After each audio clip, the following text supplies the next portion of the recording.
Pride, tradition, heart-pounding action, heart-pounding action, gut-wrenching play, gut-wrenching, bone-rattling thrills. North Laurel football is now on the air with our team of broadcast pros, Joel, Adam, and Jerry. Presented by London Power Equipment, Kentucky Farm Bureau Agent Jimmy Storm, EC Porter IGA, Second Mile Behavioral Health, Excel Physical Therapy, Laurel County Sheriff John Root. Also thanks to Gondolier Italian Restaurant, Petrie Dental Services, Heaven's Hour on your radio, and Fat Butts Barbecue. Now, from our team to your home, here's game action from the Jaguar Broadcasting Network. Good evening. Welcome into North Laurel High School as North Laurel taking the field, getting ready for the toss, taking on Collins, the Titans of Collins. I think they're up from kind of Shelbyville, Kentucky, Joel, Kentucky. between Okay. Frankfort and Frankfort and Louisville. Yep. I'm thinking that I was there about 3 years ago. North Laurel came out with a 42-28 win. It was a big, big win. I think actually it may have been a playoff game if I'm not mistaken, but it was a hard-fought game. North Laurel came out with a huge win. But most importantly, it's good to be back in the jungle. We've been on the road for 3 straight weeks, and we finally got that tough stretch of the schedule over with. North Laurel could not have been any more impressive on those 3 road games, handing really two teams some big losses, Madison Central and Lawrence County. Both those teams was really, really good. North Laurel went out, took care of business. Yeah, they did. And we're so excited to have 4 of the next 5 at home. That way we don't have to make any more long road trips here for a little while. But yeah, they come home with 3 wins. A lot of times going on the road like that, especially that one to Lawrence County, you wonder how the team's going to perform. North Laurel showed up each week, put on 3 great performances. There's a lot to be excited about here as we walk into the home stretch and walk into this final game before we get into a district play here. North Laurel coming in with a record of 4-1. Collins 5-1. Looking at North Laurel. North Laurel has just gotten better and better all season. It's pretty impressive. That's what you want to see. You don't see that a lot of times, but we've just seen just leaps and bounds. Offense is making big strides. Passing game's getting better. Running game's always been there, but got to talk about that defense. The defense is coming up just absolutely huge this year. 3 shutouts out of the 5 games. Yeah, how about that? I mean, their defense has so much speed, and then on top of that, so much power up front. It comes down to that defensive line, I think. Reese Sutton is such a big impact player. It's so hard to block him, and then he's got really good edge mates, Gage Baker, Kingston Reams. The defensive line sets the tone for this North Laurel defense, allows those safeties to play really free. Safeties and corners to play free. Jim McCorder, he's a man that does it all. He's just a tremendous athlete. At quarterback, he's 35 of 56, 469 yards, 4 TDs, and 1 interception. Main targets, Cam Anderson, 13 catches for 139 yards, 2 TDs. RJ Noble, 8 catches for 90 yards, no TDs. Colton Gilbert, 8 for 80 yards, no TDs. Braxton Fultz, 4 catches for 62 yards and 1 TD. Bryson Nance, 2 catches for 44 yards and 1 TD. RJ Noble is a target that they've got to find. They've got to figure out a way to get the ball in RJ Noble's hands. Yeah, and we watched it at length against Whitley County. They took a ton of shots, ton of targets for him in the red zone, and he was open a lot of the times. There's just a little bit of a timing issue between him and Jude, but they're going to get that figured out. RJ Noble's so big, he's 6'4", plays on the basketball team, can box anybody out pretty much that he wants to. And then on top of that, he's got really good footwork too. He can get open on his routes. So that combination, his height, his speed, that makes him a pretty dangerous target. And then, the improved passing game that we've talked about since Madison Central, he's a big part of it, him and Cam Anderson both, and Jude himself throwing the ball a lot better than he ever has. McCorder's rushed 79 times for 475 yards, 5 TDs, averaging about 95 yards per game. Robinson's right behind him, 74 carries for 378 yards, 4 TDs, averaging 75 yards per game.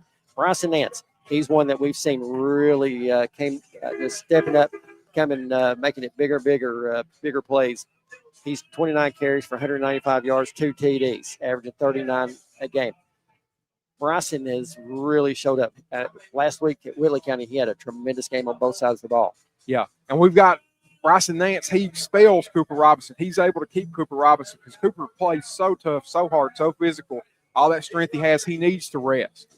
And Bryson Nance, being the competent elite runner that he is, gives Cooper Nance the chance to rest. And we've seen Bryson Nance bust out a couple, 3 or 4 big runs this year.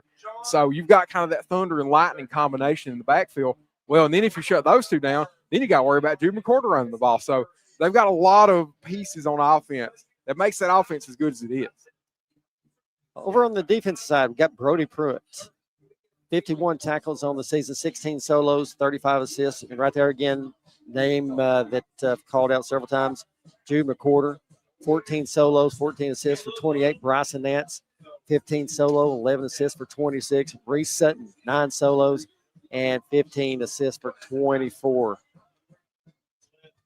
Cam Anderson, we know how special he can be. And we're very fortunate to have somebody like Cam Anderson. 12 and 14 of extra points this year. And, one of those is really of a bad snap.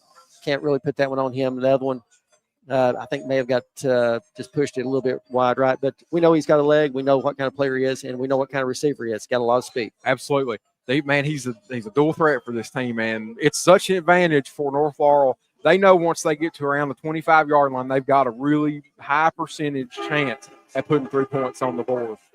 And then he's such a great receiver, too. He's got great hands, a great feel for the ball. He knows his body well enough that he can outposition cornerbacks and take a 50-50 ball that Jude McCorder throws for him, make it a 70-30 ball. Looking over at Collins. Collins coming in with a record of 5-1 with wins over Lafayette, Spencer County, Shelby County, Oldham County, and Meade County, and lost last week to Scott County 38-14. What we understand, starting quarterback number 3, Cade Gooden, is out tonight. He was 56 of 91 for 905 yards passing, 12 TDs, averaging 226 yards through the air a game. So we're expecting to see number 9, Javon Hunter. He's 25 of 36 with 2 interceptions for 317 yards and 1 TD, averaging about 63 yards a game. Rushing, Cade Gooden was their leading rusher. So we're going to see how this really plays out. Watching them in pregame, a lot of speed on this Collins team. Yep.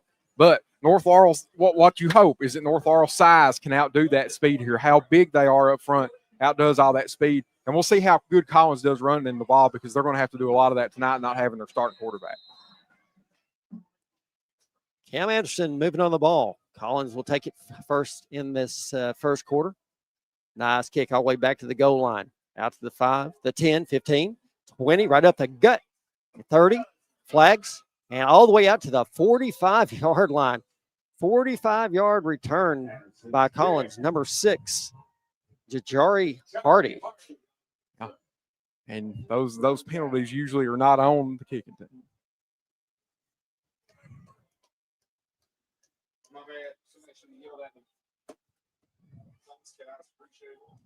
Got some discussion going on right now. What happened?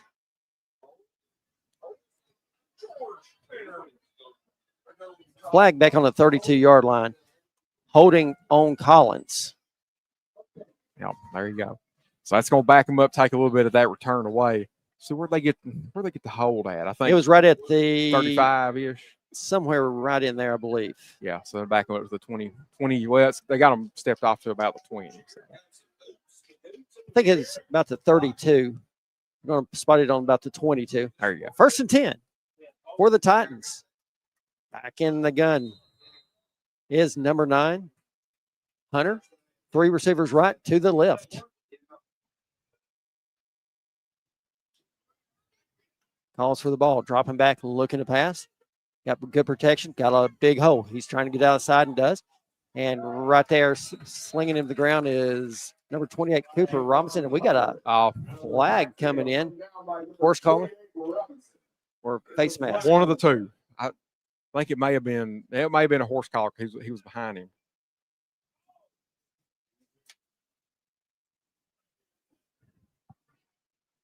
Personal foul. Yeah, face mask against Robinson. Yeah, but Cooper Robinson had done everything right up to that point. as the flat defender, he's got to take the quarterback run away once he gets past the defensive line. He had done that, just made the mistake of grabbing the face mask. 15-yard penalty puts it out to the 39-yard line.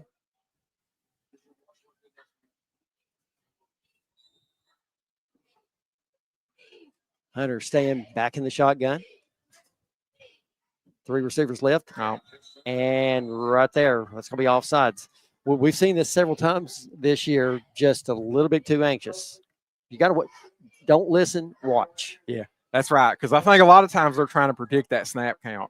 And, yeah, they get burned by it from time to time. But, you know, the risk you take is, well, we time it perfect, and then we beat the offensive line to their spot. That's what you're trying to get done, but sometimes it burns you. 3 receivers left, 2 right. Calling for it. Hands it off to Hale, going to the right, cuts it back up the middle, going to get to the 45. Pickup of about 2 on the play, brings up 2nd and 4 for the Titans. Ball spotted on the 46-yard line. A good play by Brody Pruitt right there. Read it from his middle linebacker spot, got over there to the edge and shut that run down, made a big, strong tackle.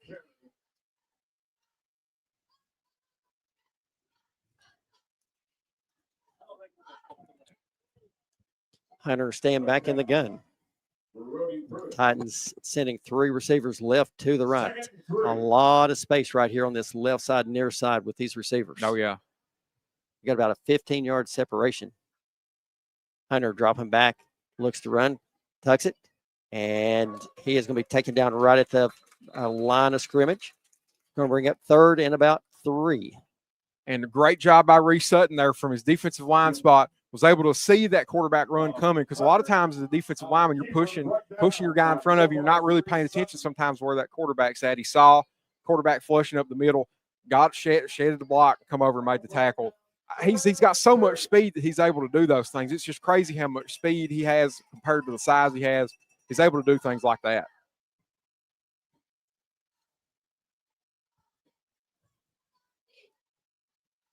Third and short. Hunter calls for it. Quick slant. It's complete. And all the way across the 50, down to 45 to 40 to 35. First down, Titans. I tell you right there is one thing that really concerned me was the speed of Collins. Number 1, Jason Hintz is super quick. Absolutely. And there you were talking about North Laurel giving a lot of space on this left side. Well, the right side kind of mirrors that. And Collins took advantage of that, set a screen up in the kind of the middle of the North Laurel defense. And just with a little gap like that speed, he was able to get a big gain.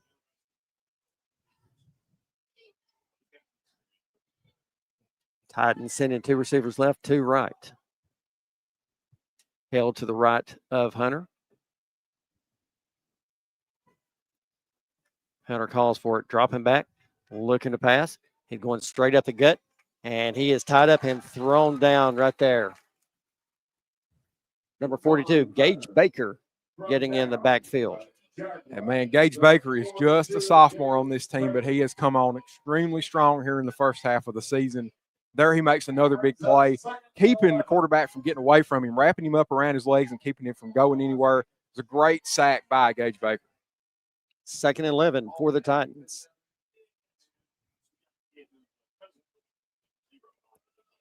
Three receivers left and 1 to the right. Davin Hale to the right of Hunter.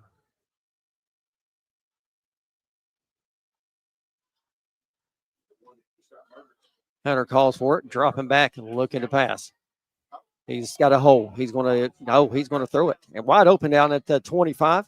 It's complete. Fighting and getting down to 20 will be number 7, McIntyre. Another first down for the Titans. Yeah, that's something that's kind of vulnerable for this North Laurel defense, especially once the play breaks down. You've got to be within 3 or 4 seconds getting after the quarterback. Really, North Laurel was not able to get any kind of pressure on him that time. They funneled Reese Sutton away from the quarterback, and, you know, the defense can't cover forever back there.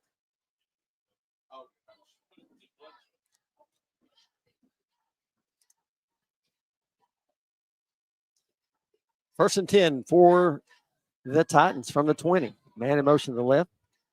Flags flying. Hunter dropping, and he's going to throw it out of bounds. Incomplete. There's a flag on the play. I'm going to say that was on the motion. Yep. Yeah. Back it up 5. Brings up 1st and 15. Ball moved back to the 25-yard line.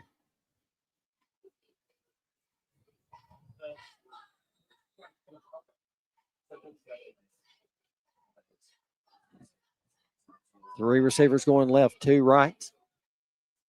Hunter back in the gun standing on the 30-yard line.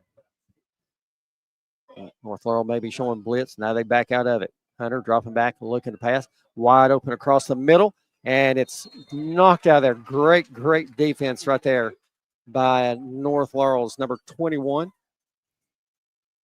Bryson Nance.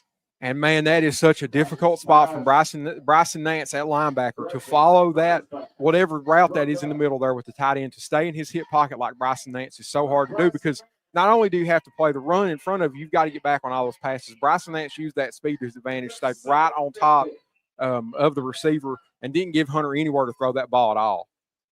2nd and 15 for the Titans. Staying with that same look, 3 receivers left, 2 to the right.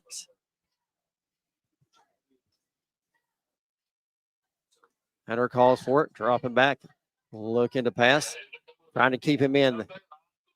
And you got a receiver open down at the 16, and knocked out of bounds about the 14. He was up there blocking. He was really blocking, and he did a really good job. Well-designed play right there. He was blocking, and then he released, and he was standing there wide open. Yeah, because whoever was covering him started going after Hunter and wasn't able to bring him down in time. 2 receivers left, 2 right.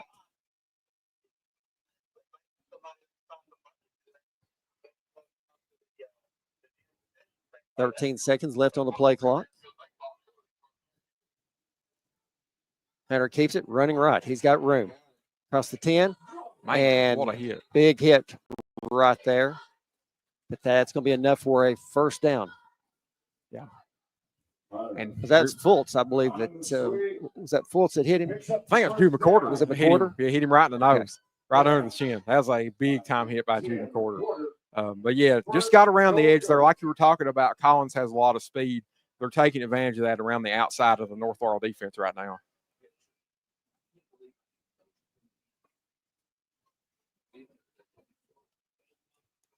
Collins spreading the field again. 2 receivers left, 2 right. Hands it off, going straight up the middle. With it is number 0, Jaden Martin. Martin on the carry for Collins. And a good strong tackle by Caleb Roart. He's somebody we see sub in at defensive end from time to time. I think he's playing linebacker tonight. Made a great tackle there to hold that one up. 2 receivers left, 2 right. Martin to the right of Hunter. Hunter getting the play from the sideline. Now Hunter steps up, got 3 receivers to the right. Hunter calls for it. Wide open. And that's going to be touchdown for Collins. Our corners are given way too much room for these receivers. Yeah. I understand they're quick. They are super, super quick. But how many passes did they complete 5 yards and less? Yeah, that's right. That's exactly right. And that time you had Evans Zarate in a difficult spot. He just didn't get wide enough. You've got to get wide enough with that receiver and take him all the way to the pylon. You can't let him get to your outside like he did right there. Gage Miller on for the extra point.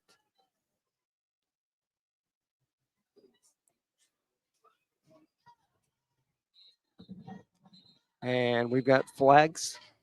False start. I was watching this kid in pregame. He's got a leg. Oh, He's got some distance. So they'll back it up 5. So that's going to make it a 25-yard.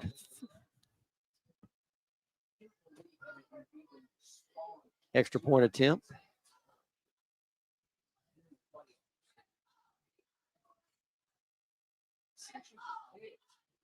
Good snap.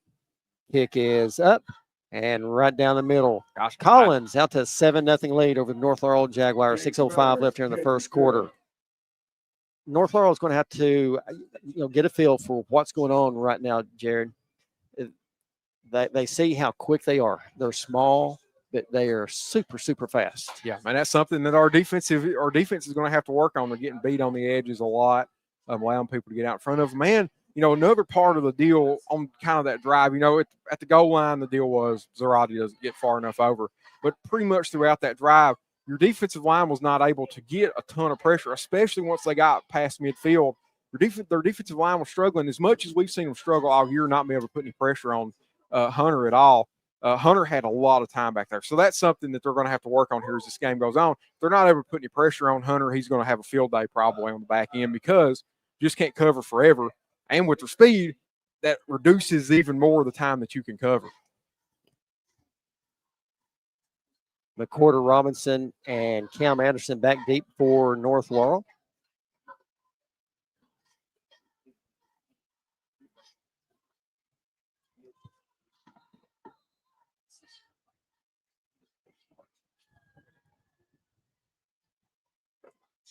High kick. McCorder's going to take it at about the goal line. Out to the 10, 15. Cuts it back to the right, and he's going to be taken down right at the 16-yard line.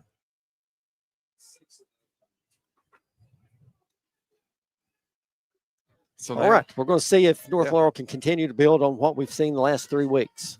Yeah, a much improved passing game that's opened up a lot of stuff for the running game. It's something that, we talked about going into the Madison Central game. On that road trip, we wanted to see them develop a passing game, and they've done that. They've been able to air it out a little bit here. Probably going to have to do that again tonight if they expect to win. We're going to see how effective our offensive line can be. We've got a lot of size on that against Collins. I formation. McCorder going under center, one receiver left, one right. And right up the gut and staying on his feet. What a run right there by Brody Pruitt. He broke 4, maybe 5 tackles right there. I mean, you talk about a strong run. Joe Pritchard, I think Brody Pruitt may be one of my favorite football players of all time. You got him playing the fullback spot right there, and he broke right through the line. It looked like he was going to get stopped for no gain, and then broke 2 or 3 tackles and kept on breaking tackles down the field. Man, what a player Brody Pruitt is. Ball out to the 37-yard line. He just plays with a reckless abandon. I love it. Caleb Brewerk and hands it off to Robinson, lowering his head. Going to get out, and we've got flags flying again. Oh, my goodness. Man, it's going to be one of those nights. A lot of laundry on the field tonight, probably. Holding North Laurel. Early in this game, we've just seen multiple penalties. Shooting themselves in the foot. That's rough. And I wanted to comment on what their MO was going to be. They're going to try to run the ball over this Collins team, but then you put yourself in a 1st and 20 hole. Now you're out of the running game. Now you've really got to throw it. So we'll see what the passing game looks like. You're trying to dig them out of this hole. 1st and 20 for North Laurel. Quarter going under center. One receiver's right, one left. Robinson gets it, running left, cuts it upfield across the 30, 35. And he's going to say they stepped out of bounds.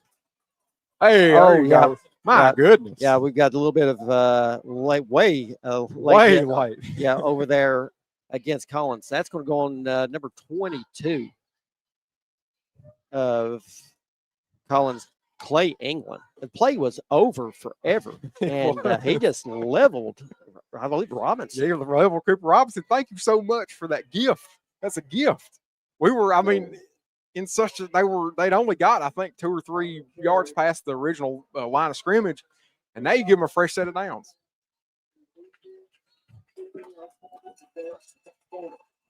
So they'll march off 15 yards. That's one of those plays that I'm sure a coach would love to just have a good heart-to-heart at that moment with that player. What's wrong with you? Make him walk back to Shelbyville. No, I'm just kidding. 1st and 10 for the Jaguars. 2 receivers left, one right. McCorder going under center. Man in motion to the left. Robinson gets it. Oh, He my is gosh. hit hard back behind the line. Gee, That was a hit. Number 99, Jericho Hinkle. that's a freshman, Joel. My goodness. Oh, my gosh. What a hit. Yeah, no kidding. Poor Cooper Robinson, buddy. He got his head took off.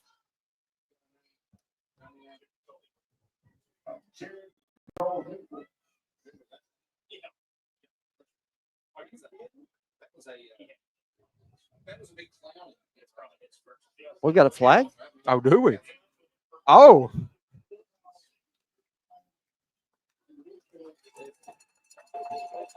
Another dead ball personal foul against the defense. oh, Another you're 15. kidding me. I mean, where was it at? I don't even know. I mean, I'm still looking for the flag.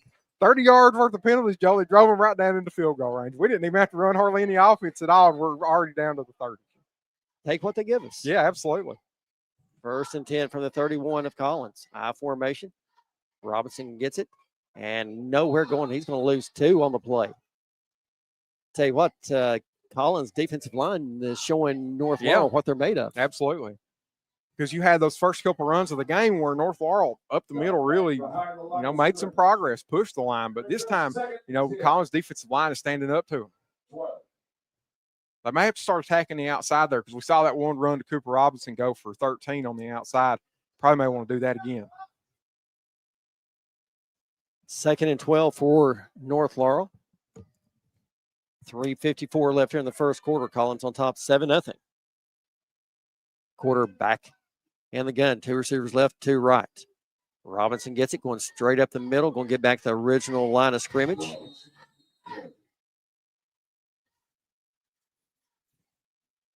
And, Joe, that's the point in time you really would have liked to have seen North Laurel pass the ball. In a 2nd and 12, running the ball there really doesn't gain you a whole lot. You probably want to pass it. But now you can't. If it went for a big game, we wouldn't have been saying that. So, but 3rd and 10, you have to throw it now.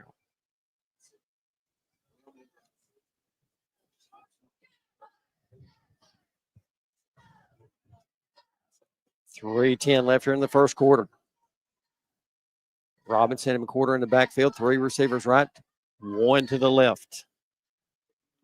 Porter dropping back, looking to pass, rolling out to his right, being chased. Gives a little fake. That's horse collar. You got to call that.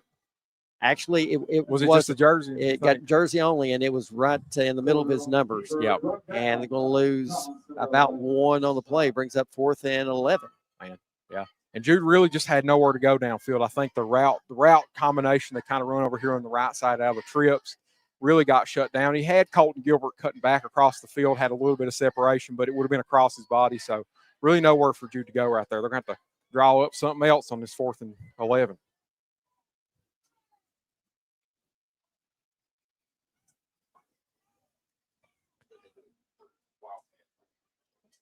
Coach Nelson's no hurry. He's got McCorder over here on the sideline. They're probably going to call a timeout. And that's what they do. We're going to step aside and go with them. Friday Night Lights is brought to you by North Laurel Nation, official home of the North Laurel Athletics and the Jaguar Broadcasting Network alongside WJTE 98.5. Life is full of surprises. Some good, some unexpected. That's why you need protection for your home, your car, and your family's future. I'm Agent Jimmy Storm, your local Kentucky Farm Bureau agent, and I'll help you find personalized coverage that fits your needs and your budget. Call me today at 606-528-2030 for a free quote and a peace of mind. 50 yards. Welcome back to North Laurel High School. Cam Anderson coming on. Looks like he's going to attempt a 50-yard field goal. And Joe, we know he's got the leg. He's got the leg, and I watched him take a lot of these in warm-ups, and he made, I think, about 2 of them out of 5 or 6. But by the end of it, he'd worked himself up to making them, so he's got a chance at it.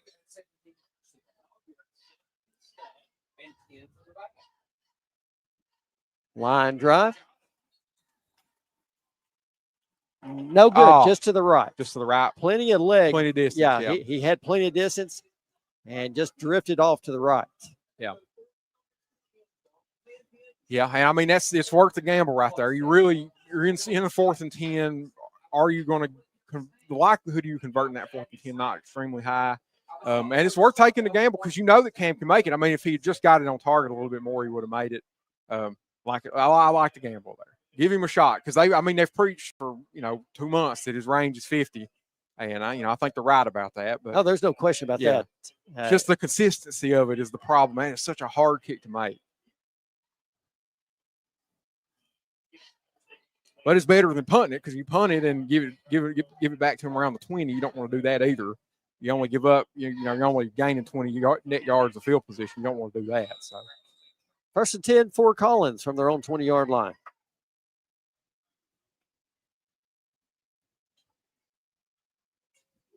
Hunter in the backfield. Oh my goodness. Nearly jumping almost. I tell you, he's doing that hard hand clap, and he's really baiting. Reese Sutton, you got to watch the ball. Yeah. Hunter with it, goes straight up the middle. Oh my God! Right there is Reese Sutton, taking him back about to the 19. Reese Sutton says, "Not today."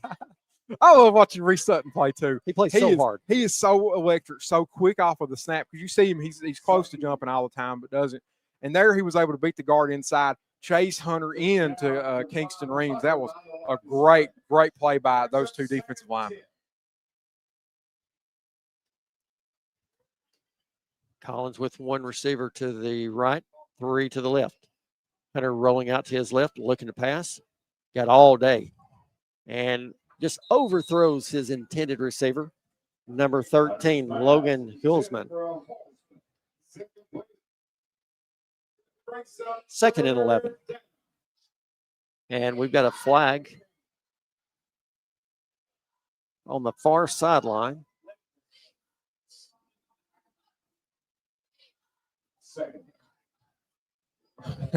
We're waiting on him to call it. What are they going to do? Oh, they're waiting on – it's Steve. Here we go.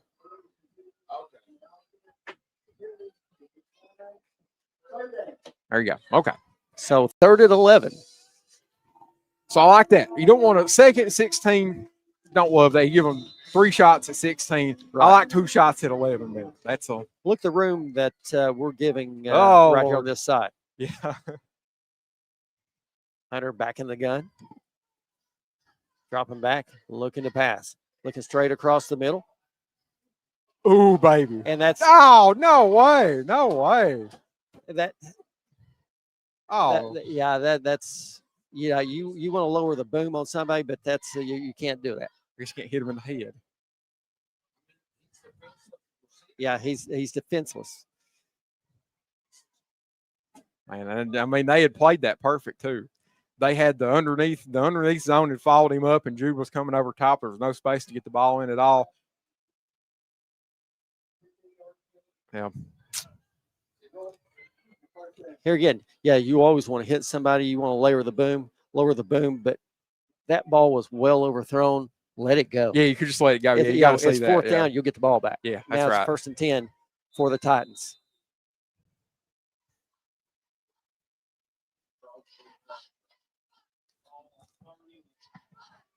$1:16 left here in the first quarter. Hunter back in the gun. Hands it off. And going nowhere is number 0, Jaden Martin.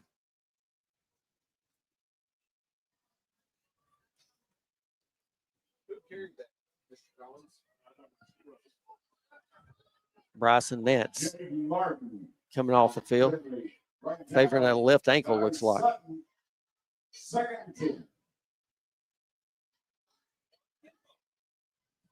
2nd and 10 for the Titans. 40 seconds left here in the first quarter play at North Laurel High School. 2 receivers to the left and 1 to the right. Hunter staying back in the gun. Dropping back, looking to pass across the middle, looking deep. And that's going to be incomplete.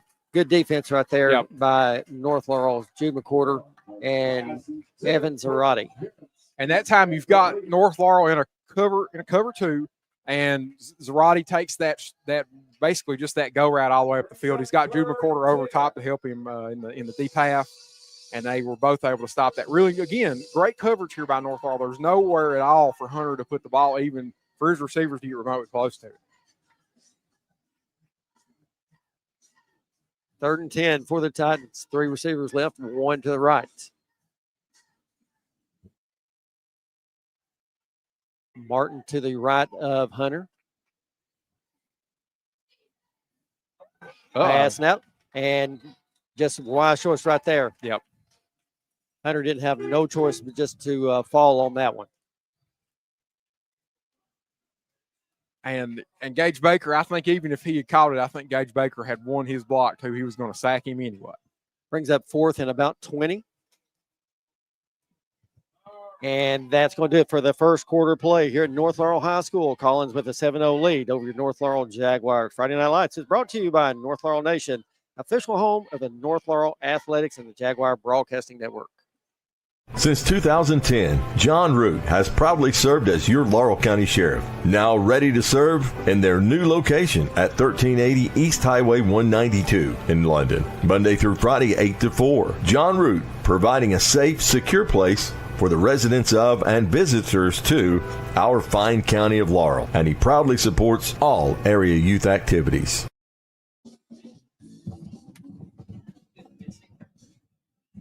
Welcome back to North Laurel High School as we get set for the start of the second quarter between the Titans of Collins and the North Laurel Jaguars. NEC Porter IGA in London, owner Stuart and Ernest Madhouse have always took great pride in the fact that they're a locally owned business, and because of that commitment, they've taken great care of generations of local grocery customers. IGA in East London on 4th Street. We love our local student athletes. 4th and 20 for the Titans. Back deep for North Laurel be number 10, Jude McCorder.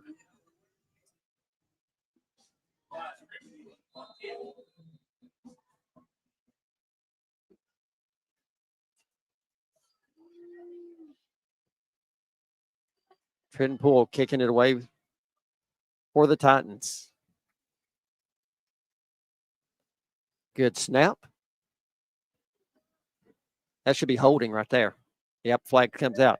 Hits, and McCorder wisely gets away from it. Ball bounces back towards Collins, and they're going to get it down about the 50, but there's going to be holding back here. So back them up 10 and make them punt it again. Yep, that's what I was going to say. That's exactly right. Yep.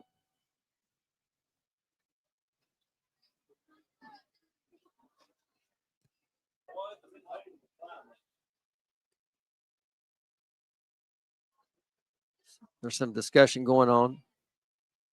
I don't know if there's a second flag somewhere or not. I don't see it, but the side field judge came in talking to the lead official.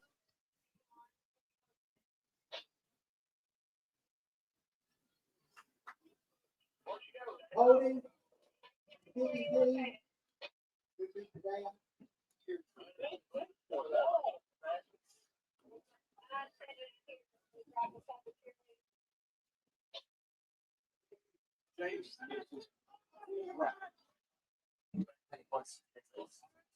So it looks like they're going to march off 10 more yards and make them kick it again. And that's the right thing. You look for a bad snap or anything. Yeah. Yep, that's exactly right. And now instead of getting it around the 50 where they did, you're hoping you get it around the 40.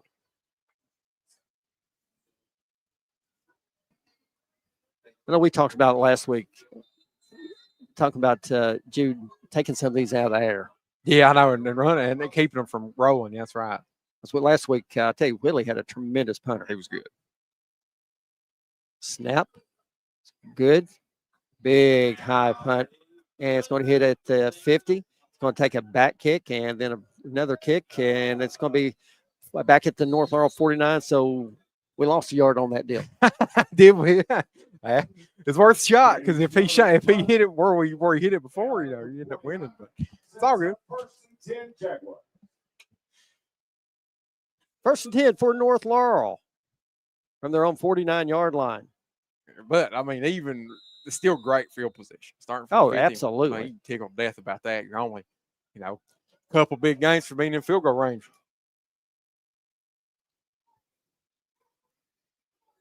Robinson to the left of McCorder. North Laurel sending 2 receivers left, 2 right. Quarter calls for it. Going to keep it, going right up the gut across the 50. And he's pushed back. They're going to give him the Collins 49. And there you go again. The middle of the Collins defensive line is holding up really strong against North Laurel's offensive line. We've seen him have a lot of success with Jude McCorder runs up the middle this year.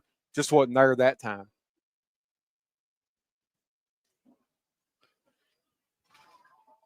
Second and 9 for the Jaguars. 2 receivers right, 2 left. Robinson gets it, going right up the middle, lowering his head, fighting, trying to drag a Collins defender. And they're going to give him 1 on the play, bringing up 3rd and 8. That was just, I think Collins knew that run was coming too.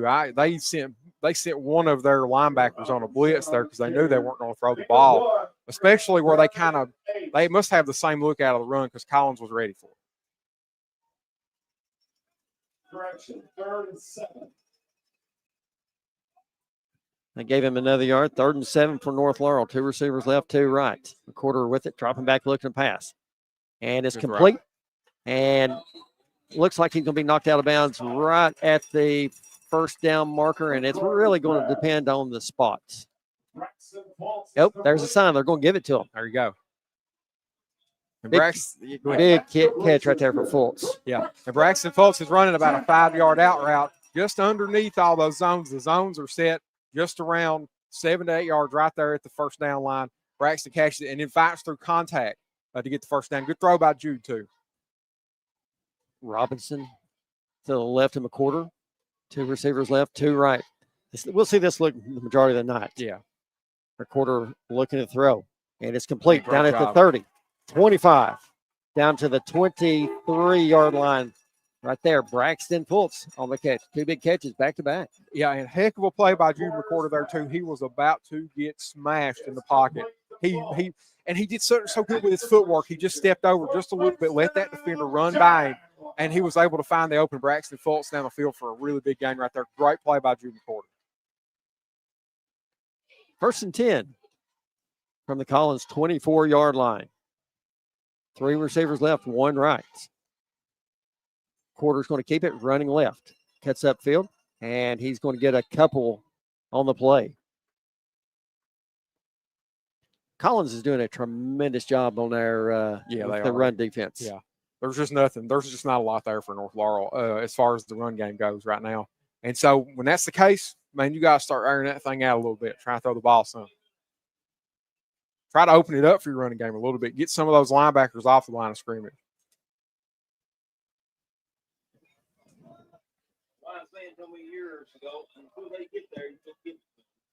2nd and 9 for the Jaguars. 2 receivers left, 2 right. Quarter give it, look, fake it, across the middle. It's complete to Anderson, down to the 10. First down, North Laurel. Okay. I love it. I love what they've done here. They set up on these second longs all thus far tonight, handing the ball off. That time they run an RPO out of it. They fake the handoff. You've got the slant behind where those linebackers are crashing after the run because they think you've run it every time on 2nd and 8 tonight. We think you're going to do it again. That time they were wrong. You had Cam Anderson over the middle on the slant. Great play call right there. 1st and goal for North Laurel. Trailing Collins 7-0 early here in the 2nd quarter. R.J. Noble split out wide left. Robinson to left McCorder. McCorder's going to keep it. Cuts upfield. And he's going to get the line of scrimmage, and that's it. Collins making it really, really tough on North Laurel's running game. And a lot of that's coming down like I just talked about. A lot of these linebackers are playing the run really aggressive. North Laurel needs to, again, keep running this play action and taking advantage of that because every time they sense there's going to be a run, that with that play action, those linebackers, both the inside linebackers are crashing hard. They need to attack that, go over the middle where those linebackers are coming inside. 2nd and goal for the Jaguars.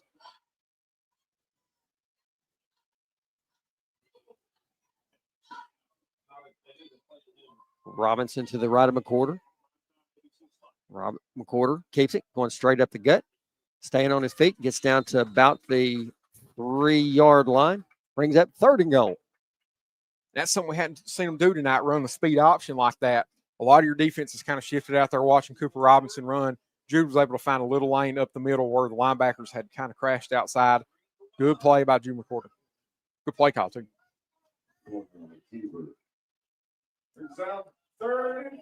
North's got to put 6 on the board here.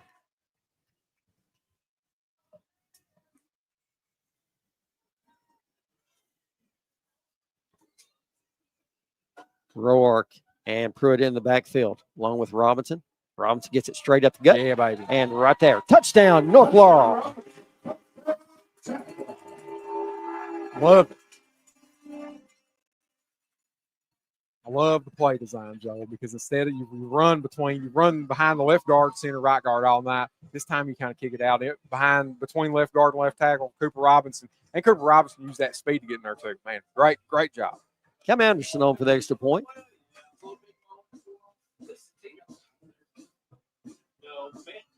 Twelve of 14 on the season.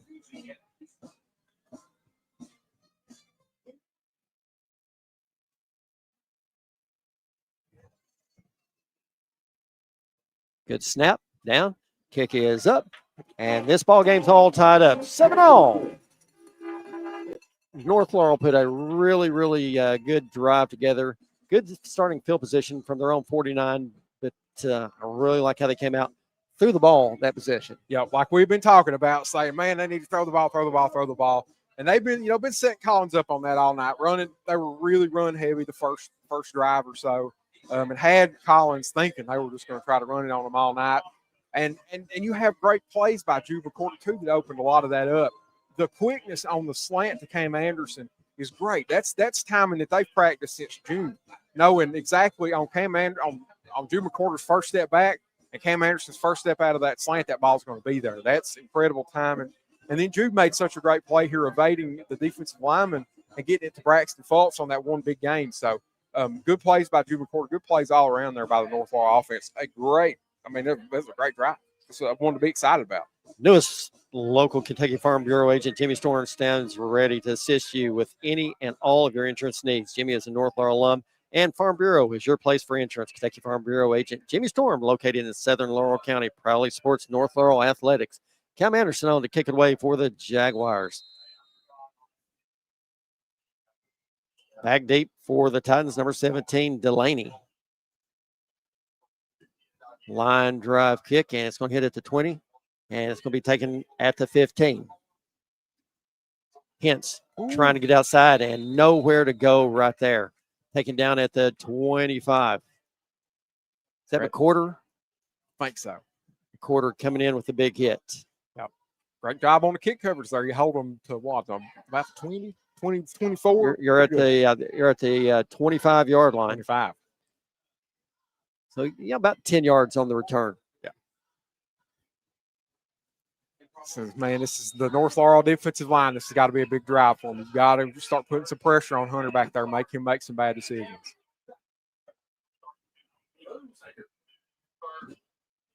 Three receivers to the near side, 2 to the far side. Hunter back in the shotgun.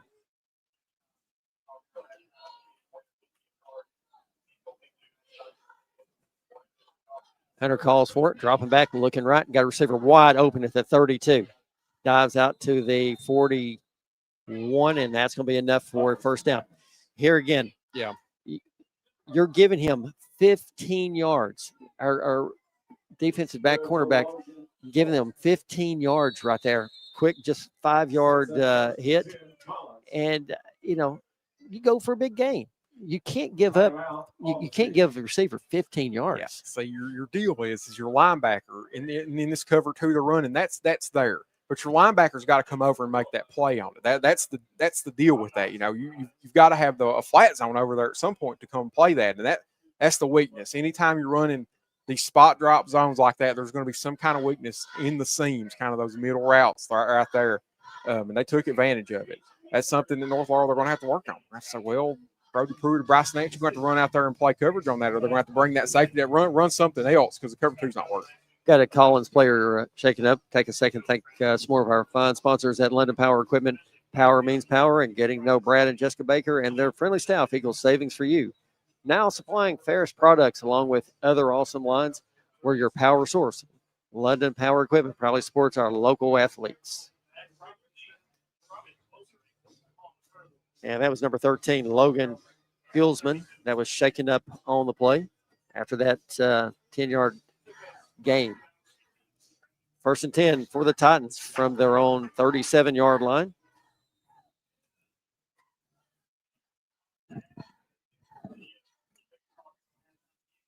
Three receivers to the left, one to the right. Hunter calls for it, rolling out to his left. And it's thrown up and just thrown out of bounds. No, nothing there.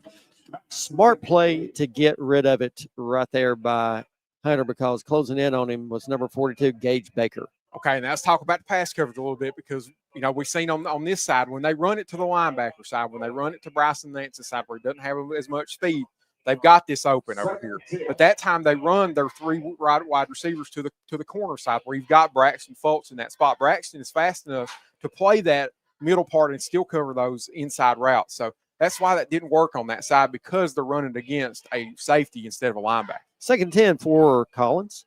Three receivers left, two to the right. Hunter staying back in that gun, dropping back, looking to pass. Gets complete at the 40. 45 to the 46-yard line. Going to be about a yard shy of the first down. Brings up 3rd and 1. Yeah, and they're causing him all kinds of trouble out of this zone defense, too. They're scheming it up really well. That time we were talking about, okay, you can't give them that flat route over there. Well, now you've got Braxton Fultz taking the flat route all the way to the sideline, out of the middle zone. Hunter calling for it. Oh, and man. we've got movement up front. So we're going. And that's going to be 5-yard penalty against North Laurel. Caleb Rourke. We've seen that just time after time after time this year. Yep. You got to watch the football. Yeah. Don't listen. Yeah. Watch the ball to move. And I see, it feels like their strategy might be the exact opposite, Joe, because they keep jumping off sides. I think they're listening for the snap grab. I think they're trying to predict it. It's getting burnt. First and 10. Ball in North Laurel 49-yard line. Three receivers left and one to the right. Hale behind Hunter. Hunter takes it, flips it to Hale, cuts it upfield out to 45, down to the 41, and going to pick up about 8 on the play. Brings up 2nd and 2 for the Titans. You're talking about that lightning fast speed up there, Joel. That time you've got a sweep to the outside. It was open. I mean, he ran real fast through it. 2nd and 2.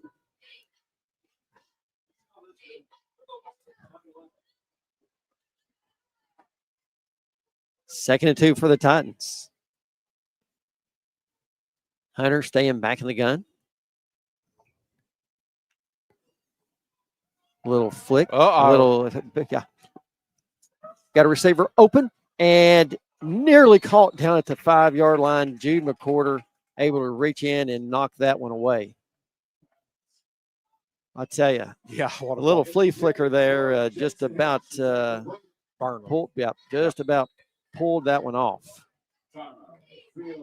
We've got another player shaking up down the intended receiver down to the 5-yard line, being number 1, Jason Hintz.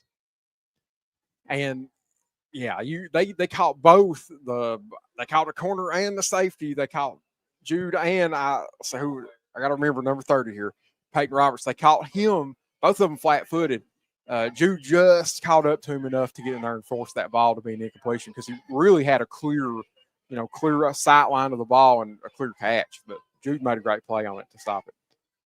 Tanya and her staff at Excel Physical Therapy stand ready to meet all your physical therapy needs, and they love to support the green and blue of North Laurel. See Tanya today across from North Main CVS. Second Mile Behavioral Health welcomes you to this broadcast of North Laurel football. The great staff here takes care in assessing your needs through positive, uplifting consultation, and they are proud to back the green and blue of North Laurel.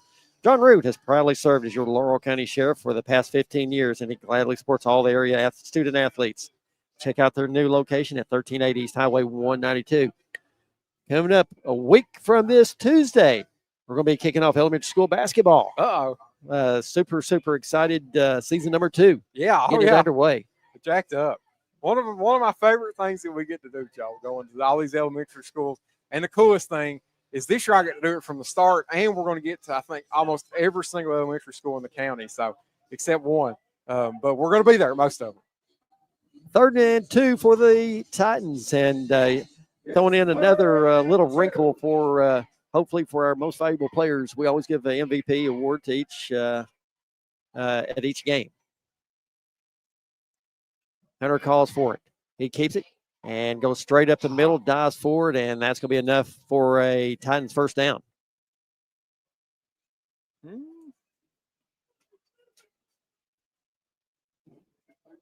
you go. Yep, there's the signal. One official.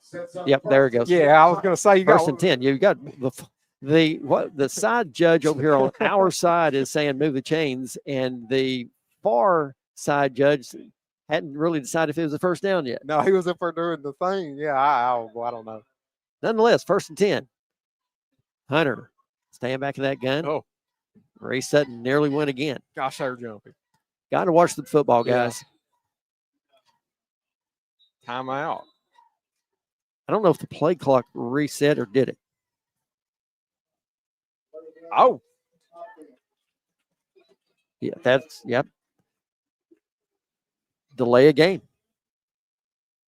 So back it up 5. I'm trying to watch their coach's body language to see if he felt like that was really a delayed game or not. I don't think he did. It seemed awful quick. It did. Nonetheless, 1st and 15. 4:11 left here in the second quarter. 7-all between the Collins Titans and North Laurel Jaguars. Pass is complete out of here to the 50, out to the 45, down to the 43-yard line. Pick up a whole lot of running to gain 2 yards. Yeah, he ran about 70 yards to pick up 2. He kept cutting it back, praying, saying maybe this hole will be open, maybe this one will be open, and none of them were. 2nd and 13 for Collins. Ball spotted on the 42. They've got to get it to about the 29 for the first down.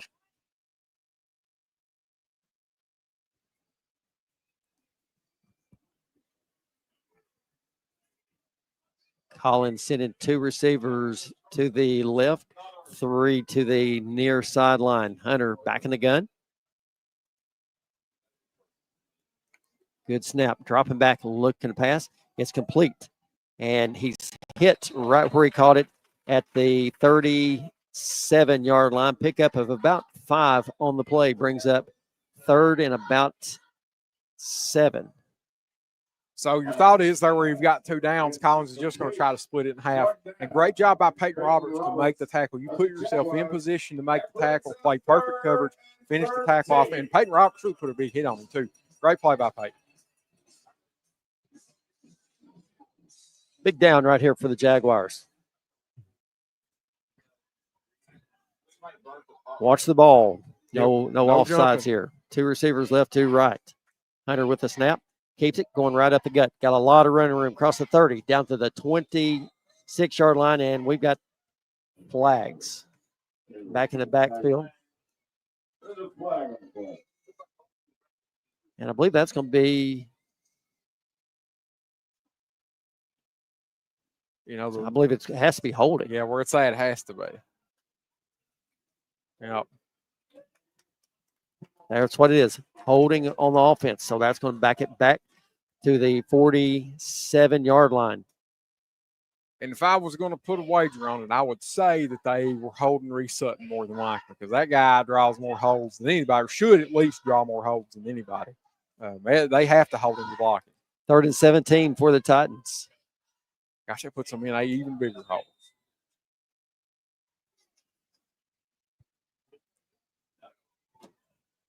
Whole lot of speed on this Collins team. Yeah. 3rd and 17. 2 receivers left, 2 right. Martin to the right of Hunter. Hunter rolling to his right, looking across the middle, and it's intercepted. North Laurel picks it off down at the 28-yard line.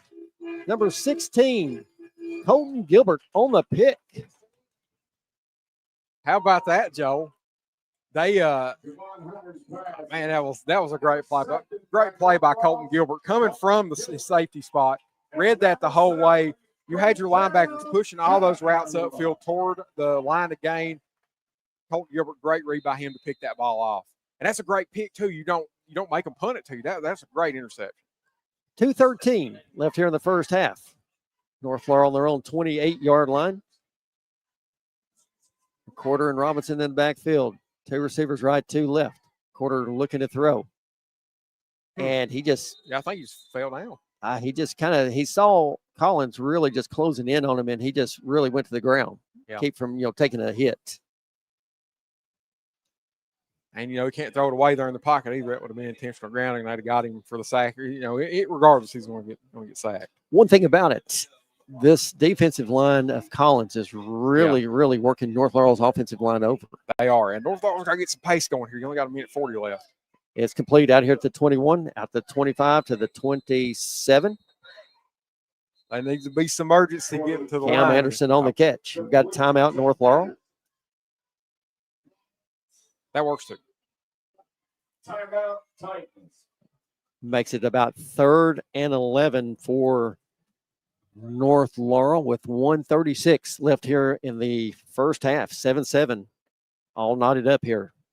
So this is the downside of being aggressive on offense inside of 2 minutes in the second half, because we're hurtling toward them getting a timeout and having about a minute 20 seconds left with the ball if we don't convert this first down. So that's a difficult spot. I mean, I don't know. You don't know what goes into the decision making. But if it was me, I tried to at least try to run a play there without calling the timeout. That way you could have run. I don't know. Somebody needs to beat me to death. I don't know what I'm. I just said we need to play with urgency, but anyway.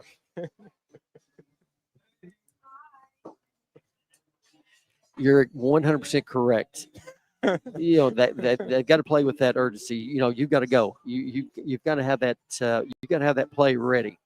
You've got to get up the line. Your offensive line, they got to get up there. They got to go. They got to go. They got to do something. 3rd and 11 for North Laurel. 3 receivers right, 2 left. McQuarter dropping back, looking to pass. And Noble catches it out at the 39-yard line. It's going to be just a little shot of the first down. Decision time right here. You got a kicker with a big leg on the other side. 1:18 left. 28 seconds on the play clock. Man, if I was Collins, I'm taking that time out right there. 4th and 1. North Laurel's going to go for it. And they got right him. there. Wow. Yep. How about that? Offsides Collins. Big mistake by Collins right there. Wow. With as good as their run defense has been all night, they had an excellent opportunity probably to stop North Laurel right there and give themselves a chance at 3. And you throw it all away by jumping off sides. We'll take it.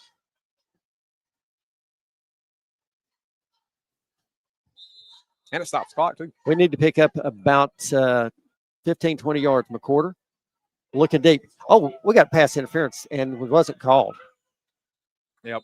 Right here, Cam Anderson stricken down the left sideline, and Collins, number 4, Dale, literally grabbed a hold of him and pushed him out of bounds. Yep. That should have been a flag right there. Something defensive, illegal contact. That's what that should have been. You can't do that to receivers. It's like the 70s. 51.2 seconds left here in the first half.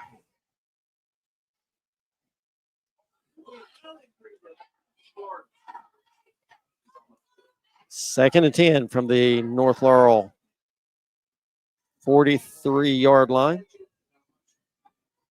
3 receivers left, 1 right. Robinson to the left of McQuarter.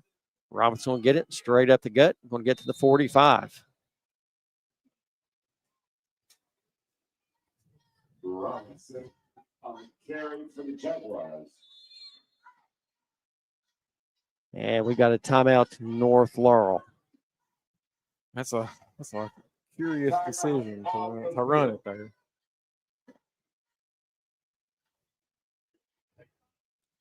Coming up at the half, we're going to recap this past week in North Laurel sports along with North Laurel Middle School sports. A lot of fall sports already coming to end. So you're sitting here at the 3rd and 8. You've got, you still, your points are so attainable right here. They have got to throw it and convert this first down right here and then be moving with urgency. You've only got one timeout left. If you're able to convert the first down, you need to be moving. If you don't get the first down here and you get up 4th down, you let that clock run and I would expect Collins to call a timeout if they get the 4th down, and then really, depending on what that 4th down looks like, North Laurel's more likely going to have to punt it. But they need to convert this right here. RJ Noble is over on the sideline. Looks like he's shaking up. No. Left ankle, maybe.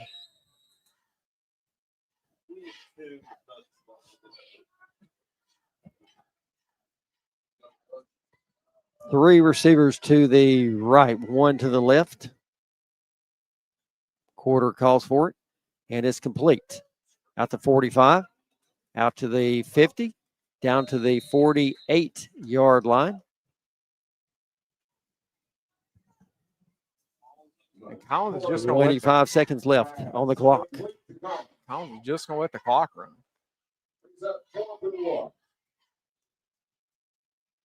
15 seconds on the game clock.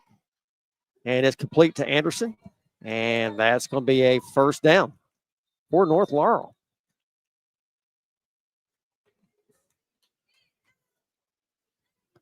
All right. The ball is going to be spotted on the 42-yard line. This would be about a 57-yard field goal. Yeah, I think that's out of the range. I think that might be just a So, little bit. It is. You've got enough time to run something out of bounds here real quick. You've got It's 8 got to be seconds. quick. It's got to be quick. And if it's not there, Jude's got to roll out of the pocket and throw it away. That's where you're at. Now, North Laurel, I didn't love them running that much clock off. I see what the reason is you don't want to give Collins the ball back in good field position. But at the same time, you convert that 4th down. You really have not given yourself a chance to get 3 points here. But they may have a good play drawn up to pick them up 10 more yards and give Cam Anderson a legitimate chance at this field goal. But it's got to be out of bounds toward the sideline. And if that first read's not there, Jude has got to be getting out of that pocket and throwing the ball away. That way you still got the Hail Mary there with a couple seconds left. No timeouts for North Laurel. Draw up your best high-low reads you got in there, Steve. North Laurel sending 2 receivers right to left. And now Collins is going to take a timeout. And they wanted to see what North Laurel was going to line up. They had 2 timeouts left. They need to pick up about 5 to 7 yards to right make here. It realistic. That's exactly right. And conveniently enough, Collins was giving them about 5 to 7 yards on the outside. So I think that they're going to have an opportunity to run something on the sideline with one of these wide receivers, pick up that 4, 5, 6, in that range, those yards they need to make this a legitimate field goal shot for Cam Anderson. Man, that would be huge to kind of steal possession here at the under 2 minutes.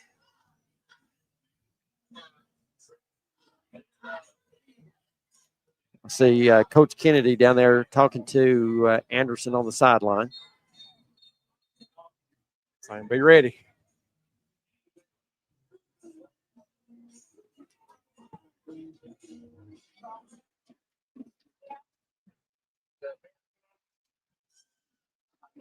Collins really backing up these. Man, they've given us a field goal. We just got to run an out route.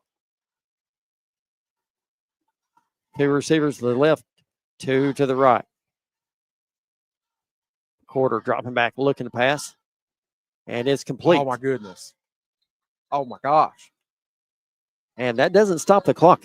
And that's going to do it for the first half of play. We're going to the locker room with a 7-7 tie. Friday Night Lights is brought to you by North Laurel Nation, official home of the North Laurel Athletics and the Jaguar Broadcasting Network alongside WJT 98.5. Life is full of surprises. Some good, some unexpected. That's why you need protection for your home, your car, and your family's future. I'm Agent Jimmy Storm, your local Kentucky Farm Bureau agent, and I'll help you find personalized coverage that fits your needs and your budget. Call me today at 606-528-2030 for a free quote and a peace of mind. At Second Mile Behavioral Health, we're here for you in every way possible. We're trained professionals in the mental health field, and we care. We believe in targeted case management and community support. We assess cases like mental health, substance abuse, parenting, anger management, and domestic violence. We take your needs seriously. You can find us on social media or go to secondmilebehavioral.com. Our phone number, 606-657-5504. Matthew chapter 5 verse 41 says, "And whoever compels you to go 1 mile, go with him 2. That's us, Second Mile Behavioral Health. XL Physical Therapy at 87 CVB Drive in London. Eliminate pain, improve mobility. We even offer stroke recovery, sports recovery, and we can help you avoid surgery in some cases. Take it from someone who knows. XL Physical Therapy is the best around. Phone 606-877-4673 or find XL Physical Therapy on Facebook. Let Tanya and her staff of caring professionals at XL Physical Therapy take care of you. Since 2010, John Root has proudly served as your Laurel County Sheriff. Now ready to serve in their new location at 1380 East Highway 192 in London. Monday through Friday, 8 to 4. John Root, providing a safe, secure place for the residents of and visitors to our fine county of Laurel. And he proudly supports all area youth activities. At E.C. Porter IGA in London, owners Stuart and Ernest Matt House have always took great pride in the fact that they're a locally owned business. And because of that commitment, they've taken great care of generations of local grocery customers. E.C. Porter IGA in East London on 4th Street, where we love our local student athletes and their families. Hey everyone, join Heaven's Hour with Elijah Jervis, Ethan Eversole, Jonathan Gibson, and J.J. Combs each Saturday at 9 a.m. on 98.5 WJTE, The Light of London, and on Facebook and YouTube, where we break down the Word and bring it to life for you with Bible-based preaching and teaching for this generation. And he said unto them, Go ye into all the world and preach the gospel to every creature. Heaven's Hour each Saturday at 9, with an encore presentation at 9 p.m. on Sunday nights on 98.5 WJTE, The Light of London. At London Power Equipment, power means service, power means protection, and most of all, power means power. Power. With technicians certified in Briggs, Kawasaki, Kohler, and Honda. And we offer for sale brands like Grasshopper, Echo, Husqvarna, DR, and Generac. We service and repair most outdoor power equipment brands. And if it's work gear, we've got you covered too. With Arborist, Forestry, and Lineman gear. At 1680 Highway 192 East, we're open weekdays 8 to 5 with options for financing. We are locally owned and operated. Find LPE on Facebook or phone 606-389-5535 for London Power Equipment. Gondolier Italian Restaurant of London is a proud supporter of North Laurel Athletics. Locally owned and operated, Doyle Jones and his family and staff use only the freshest ingredients with the largest menu selection around. Here are just a few of the things folks are saying about Gondolier. Fast, friendly service. Everything was delicious. While another satisfied customer says great service and staff. The food is amazing and has yet to disappoint. GondelierofLondon.com. North Laurel and Gondolier are a winning team. Who doesn't love a smile? At Dr. William Todd Petrie Dental, we care about you. While comparing costs for dental services, always read the fine print. At Petrie Dental, there are no hidden costs, and we are now accepting new patients. Plus, most major insurances are taken. Free exams, high-quality dentures. Don't wait. Petrie Dental, north of London on US 25, 606-843-6476. A proud supporter of North Laurel. Fat Butts Barbecue has a new location in London, just north of the Kentucky State Police Post. Find our amazing menu on Facebook and online at fatbuttsbbq.com. That's PHATBUTTZBBQ.com. Whether it's a hankin' for some loaded nachos or pulled pork or sliced beef. Also, don't forget our delicious blown-up burnt ends and our outstanding ranch-based potato salad. There are so many mouth-watering menu items you'll just have to taste and see for yourself. Fat Butts, lunch or dinner, US 25 north of London in the Pittsburgh Plaza. Phone 606-712-4026. Life is full of surprises. Some good, some unexpected. That's why you need protection for your home, your car, and your family's future. I'm Agent Jimmy Storm, your local Kentucky Farm Bureau agent, and I'll help you find personalized coverage that fits your needs and your budget. Call me today at 606-528-2030 for a free quote and a peace of mind. At Second Mile Behavioral Health, we're here for you in every way possible. We're trained professionals in the mental health field and we care. We believe in targeted case management and community support. We assess cases like mental health, substance abuse, parenting, anger management, and domestic violence. We take your needs seriously. You can find us on social media or go to secondmilebehavioral.com. Our phone number, 606-657-5504. Matthew chapter 5 verse 41 says, "And whoever compels you to go 1 mile, go with him too." That's us, Second Mile Behavioral Health. XL Physical Therapy at 87 CVB Drive in London. Eliminate pain, improve mobility. We even offer stroke recovery, sports recovery, and we can help you avoid surgery in some cases. Take it from someone who knows. XL Physical Therapy is the best around. Phone 606-877-4673 or find XL Physical Therapy on Facebook. Let Tanya and her staff of caring professionals at XL Physical Therapy take care of you. Since 2010, John Root has proudly served as your Laurel County Sheriff, now ready to serve in their new location at 1380 East Highway 192 in London, Monday through Friday 8 to 4. John Root, providing a safe, secure place for the residents of and visitors to our fine county of Laurel, and he proudly supports all area youth activities. At E.C. Porter IGA in London, owners Stuart and Ernest Matt House have always took great pride in the fact that they're a locally owned business. And because of that commitment, they've taken great care of generations of local grocery customers. E.C. Porter IGA in East London on 4th Street, where we love our local student athletes and their families.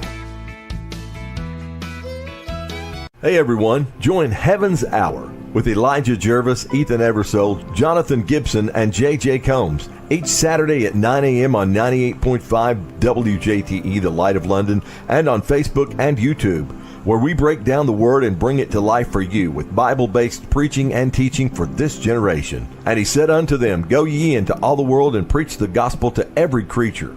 Heaven's Hour each Saturday at 9, with an encore presentation at 9 p.m. on Sunday nights on 98.5 WJTE, The Light of London.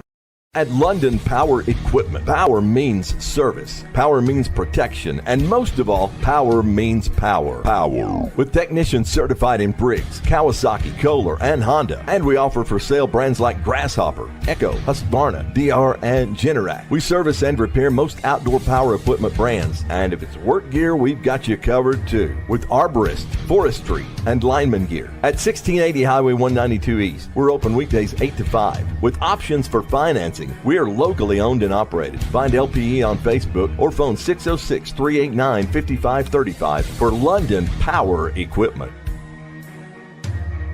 Gondolier Italian Restaurant of London is a proud supporter of North Laurel Athletics. Locally owned and operated, Doyle Jones and his family and staff use only the freshest ingredients with the largest menu selection around. Here are just a few of the things folks are saying about Gondolier. Fast, friendly service. Everything was delicious.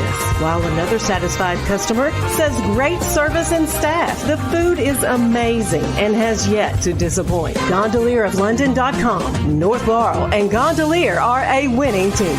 Who doesn't love a smile? At Dr. William Todd Petrie Dental, we care about you. While comparing costs for dental services, always read the fine print. At Petrie Dental, there are no hidden costs, and we are now accepting new patients. Plus, most major insurances are taken. Free exams, high-quality dentures. Don't wait. Petrie Dental, north of London on US 25, 606-843-6476. A proud supporter of North Laurel.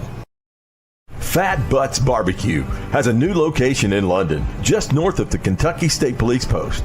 Find our amazing menu on Facebook and online at fatbuttsbbq.com. That's PHATBUTTZBBQ.com. Whether it's a hankin' for some loaded nachos or pulled pork or sliced beef, also don't forget our delicious blown-up burnt-ends and our outstanding ranch-based potato salad. There are so many mouth-watering menu items you'll just have to taste and see for yourself. Fat Butts, lunch or dinner. US 25 north of London in the Pittsburgh Plaza. Phone 606-712-4026.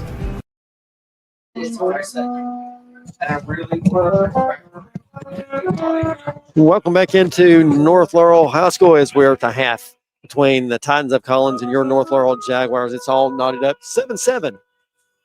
It has been a defensive battle here in this first half. The speed of Collins is giving North Laurel a lot of problems.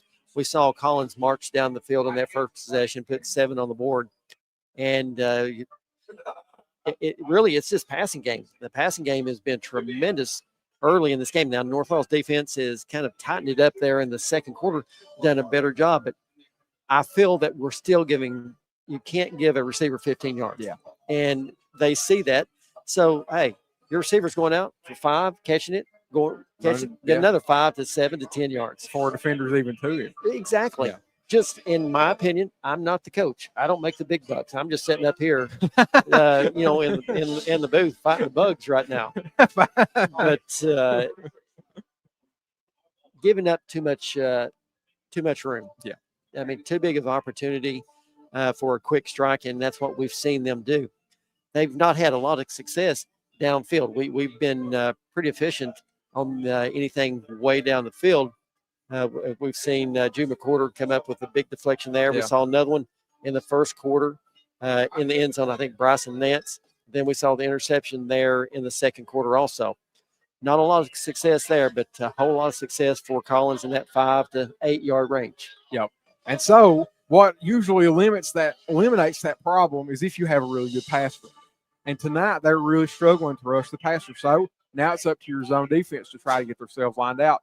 And Collins is they're running a lot of different route concepts back there, and it's confusing these zones. And that's why you're getting a lot of these wide open plays here left and right. They're a spot drop team. They hardly ever run any kind of man coverage, and certainly tonight they're not going to be able to because, they're so fast. I don't think you could. But they're a spot drop team, and it's easy to manipulate those if you're not getting pass rush there pretty quick.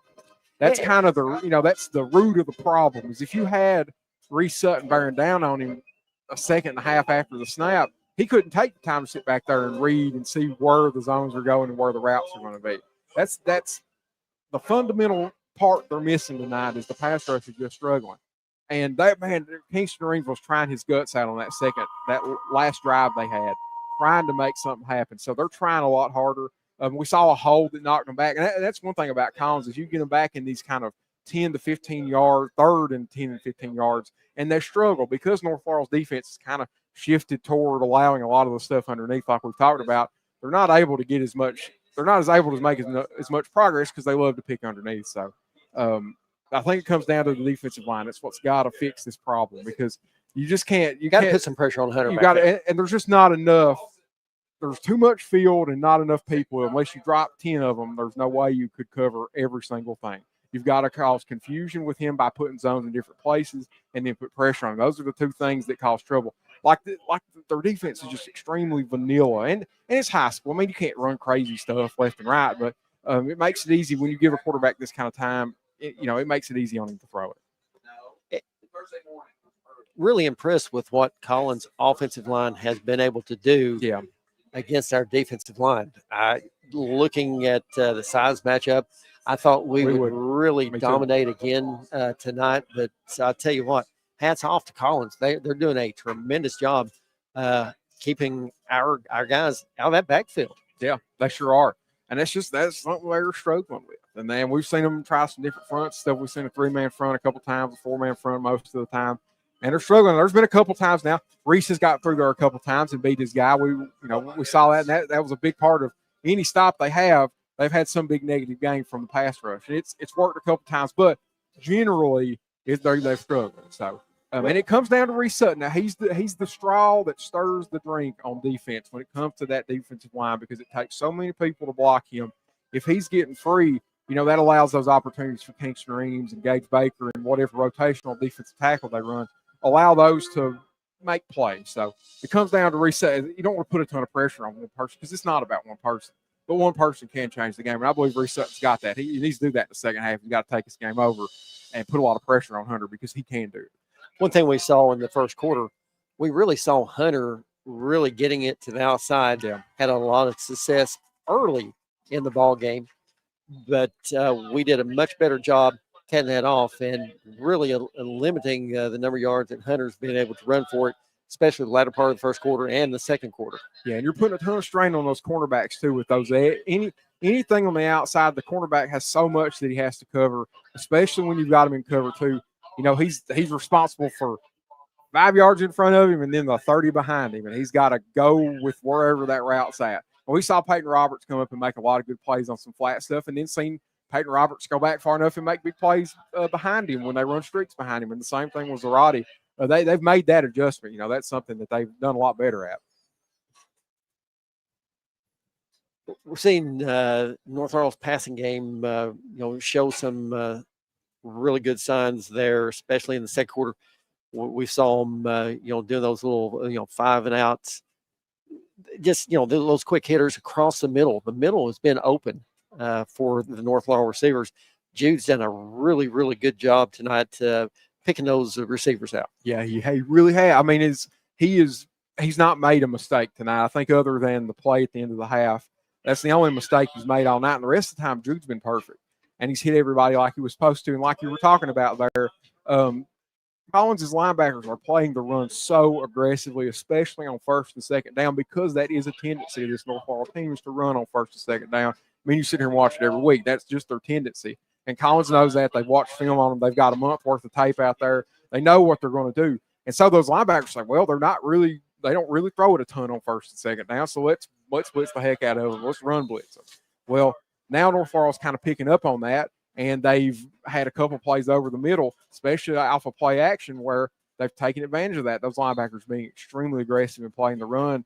When they do that, instead of being able to back up and get to what's behind them, they're just not able to do that because they're sitting just a yard from the line of scrimmage, and whatever route is over their head, and they just can't get to it. So that was a good tendency breaker by North Laurel with that pass game, especially over the middle.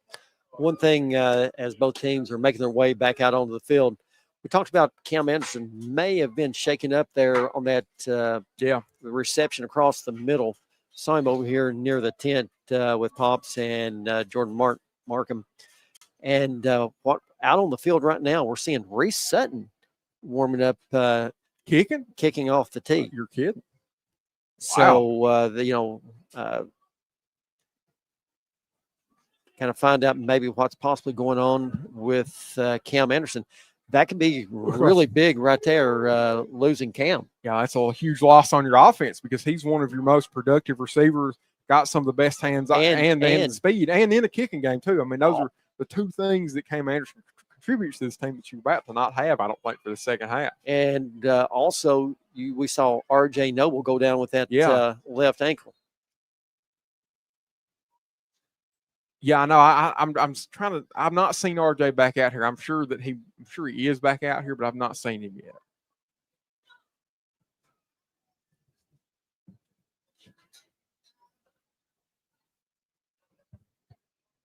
I believe we may see Cam sitting down here on the bench. Yeah, I think Coach Nelson talking to him right now. Yeah, and he's got his pads off and everything, so he's done for the night. Not sure what happened. Nonetheless, let's take a look back at this past week in North Laurel sports. North Laurel boys soccer ending their regular season at 9-7-2. This past week, they ended the regular season with 2 losses. First one going to Montgomery County, 2-1, and then last night to Paul Lawrence Dunbar, 8-0. District play starts next week, 49th District over at South Laurel High School. They'll get started on October the 6th at 6 p.m. with South Laurel and Whitley County. And North Laurel will await the winner of that game on October the 8th. Also on at 8 o'clock on October the 8th, you'll have OBI and Corbin championship game on October the 9th at 8 p.m. North Laurel girls soccer. This week, they defeated Estill County 7-1, lost to Frederick Douglass 8-0, and defeated Pulaski County 2-1. They'll be starting 49th District play as well next week. On October the 7th at 6, North Laurel will be taking on Whitley County, and at 8, Corbin and South Laurel championship game on October the 9th at 6. North Laurel High School volleyball 6-12 on the season, 6-8 in region play, 5-1 in district play. This past week, they lost to Whitley County 3-0, defeated Jackson County 3-0, lost to South Laurel 3-1.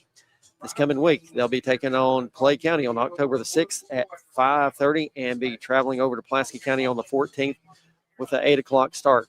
Looking back at the middle school, North Laurel Middle School football, 6th grade 4-7 on the season, 7th grade 3-5, 8th grade 6-3. Playoffs are coming up in a couple weeks. They do not know who they are playing yet or when. North Laurel Middle School girls basketball. Tremendous season. Regular season is over. State tournament starts next weekend. 6th grade ends with a record of 29-4. 7th grade 23-7. 8th grade 24-3. Coach Mahan has a whole lot to look for. Oh, yeah. Coming up through the ranks there at the middle school. North Laurel to receive to start this second half. Jude McCorder back deep for North Laurel, along with Cooper Robinson. Big high kick. And McCorder's just going to let it hit at the 2, and he picks it up. Got the 5, the 10, 15, gets the outside, the 21. Oh. See, McCorder thought that one was going to travel on the hit zone. It hit on the 1 yard line, and I mean, had a lot of backspin and spun back in the field. So he had no choice to pick that up and take off. Yeah, you couldn't have dropped that in there any better. You couldn't have placed it any better than that kick. So we're going to have a personal foul against North Laurel. So they back it up 10 more. Okay, Joe, we're going to find out what this offense is going to look like without their 2 top receivers, I think, because I do not believe R.J. Noble is out here right now either. So we see Cam Anderson and Bryson Nance both sitting on the bench down here in front of us. So possibly you're down 3 weapons on offense. McCorder going under center, 1 receiver left and 1 to the right.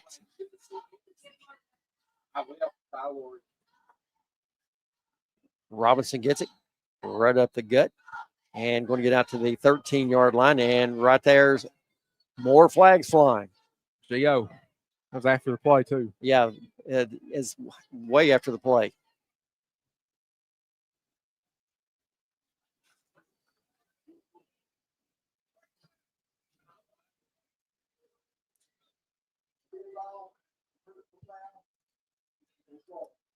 Personal foul against North Laurel be half the distance.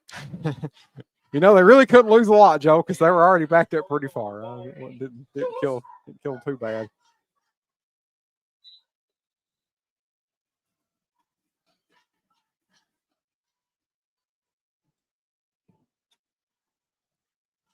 First or second about 15. Quarter keeps it running left, gets across 10, 15, makes a move, 20, out to the 24-yard line. That's going to be a North Laurel first down. Big run right there by Jude McCorder. Like that's our longest run since Cooper Robinson went for 13 early in the first quarter. So there you go, man. Jude McCorder using the wheels.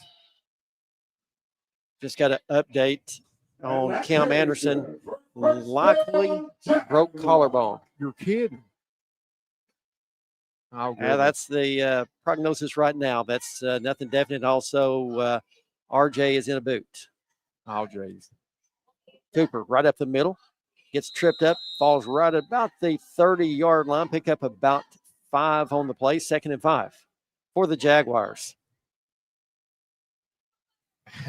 And so now it comes down to Tanner Houchins and Colton Gilbert and Braxton Fultz. These other wide receivers, they got to step up and play good. That's exactly right. Because you're missing, you don't have your top 2 targets now.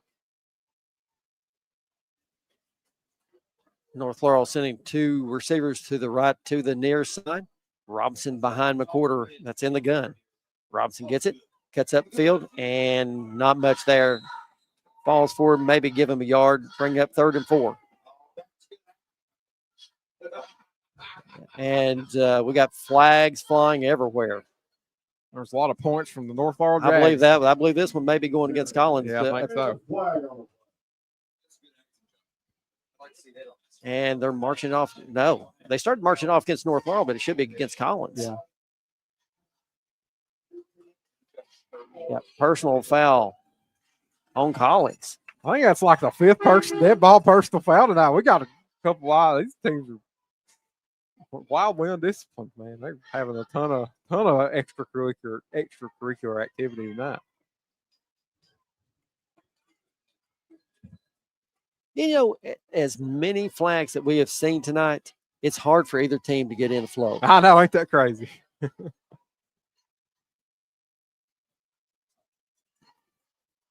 Officials trying to have a talk between both teams. Quit, please. Yeah, play football. Yeah. This is not the WWE.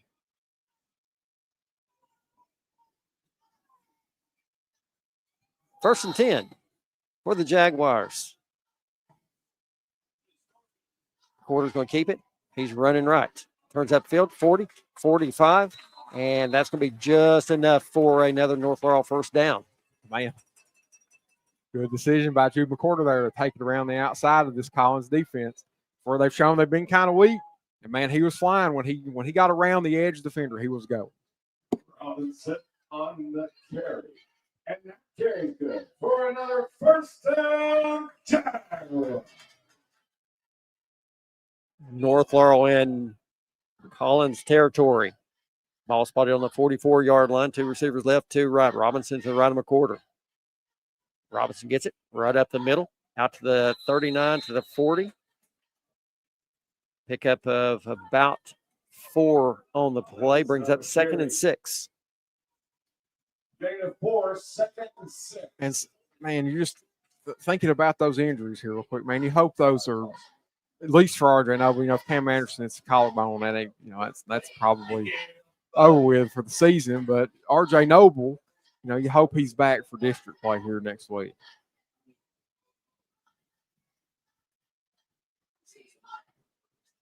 Two receivers left, 2 rights.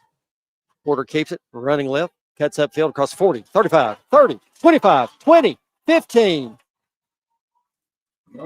Another first down, North Laurel. Big run right there by Jude McCorder. Jude McCorder says, well, okay, I ain't got my top 2 targets. I'm missing my other running back. I'm just going to take it myself and run. So here we go, the Jude McCorder drive. The speed of Jude McCorder. We've seen it by air thus far tonight. Now we're going to see it on the ground. Great job by Jude McCorder. Ball spotted on the 16-yard line of the Titans. Robinson standing to the left of McCorder. 2 receivers right, 2 to the left.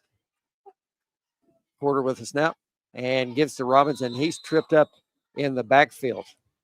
He'll lose about 1 on the play. And they're still struggling to get any runs going in the interior. That time, Cooper Robinson ran right into a defender. Had nowhere to go. We'll say loss of 2 brings up 2nd and 12. Ball back at the 18-yard line.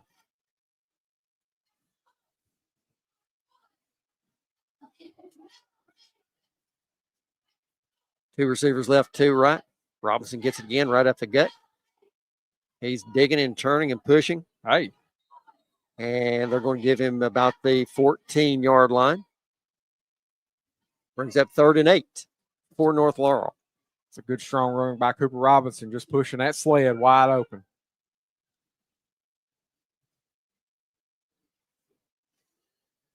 And now we see what this passing game is going to look like. Where are they going to go to? Who's going to be the guys that step up here? Well, and here another thing. Within field goal range, but we don't know. We don't know. Yep. A lot of uncertainty right now. 2 receivers left, 2 right. Robinson to the right of McCorder, and we've got a lot of movement right there on behalf of North Laurel. Braxton Fultz and Jordan Gamrell was in the end zone. The ball wasn't even snapped. They were 10 yards downfield. That's going to cost them 5. Well, certainly some miscommunication on what the snap count was. And Jordan Gamble is not somebody we see out there a whole lot. But now, Braxton Fultz plays quite a bit. So you can almost justify it for Jordan Gamble, not as much for Fultz. But it's until what the miscommunication was there. 7:22 left here in the third quarter. North Laurel knocked off about 5 minutes here in the third. 2 receivers left, 2 right. McCorder calls for it, takes the handoff to Robinson, moving to the left, now rolling out to his right, and throws it out of bounds. And that could be grounded because he did not get it back to the line of scrimmage. There wasn't anybody close. The line of scrimmage is 20, and it went out of bounds about the 22, 23. Yeah, I think they threw the flag. Yeah, so that should have been intentional. Gosh, that puts you back huge because he rolled, dropped back about 10, 12 yards. Yeah, McCorder was just running for his life. That's one thing. He did a good job getting rid of it, but you got to get it. They waved the flag. So, thank you. We got a break there. Yeah, and it felt like he had Cooper Robinson kind of open in the flat and didn't have a ton of people in front of him. I'm not sure if Jude maybe thought he wasn't eligible on that play or what.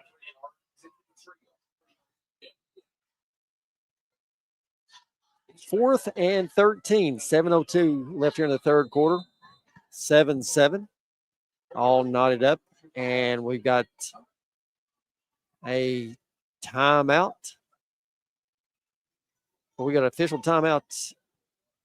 I think Collins' coaches want to discuss this last call. Want to know why it was not intentional grounding. I'm with him. I would want to know as well because it did not make it back to the line of scrimmage. You really couldn't fit a sheet of paper. No, it didn't. You really can't fit a sheet of paper between him and the referee. I mean, he's right on top of it. He is giving him an earful. Well, it was intentional grounding. I mean, I'm not sure what the explanation was, but maybe they thought it got to the line of scrimmage. I don't know. Maybe they saw it better than we did, but over here it looked like it was about the 23 before it went out. Buy 1 ticket for 5 or 5 tickets for 20. Make sure. 7-7. 7 minutes left here in the third. 4th and 14 for North Laurel. This is really. We got to see this North Laurel offensive line come up big right here. Oh, yeah. Give him McCorder some time to get back, get his feet set, and throw the ball. He's been on his heels running for his life all night long back there. McCorder dropping back, looking to pass. Looks in the end zone. And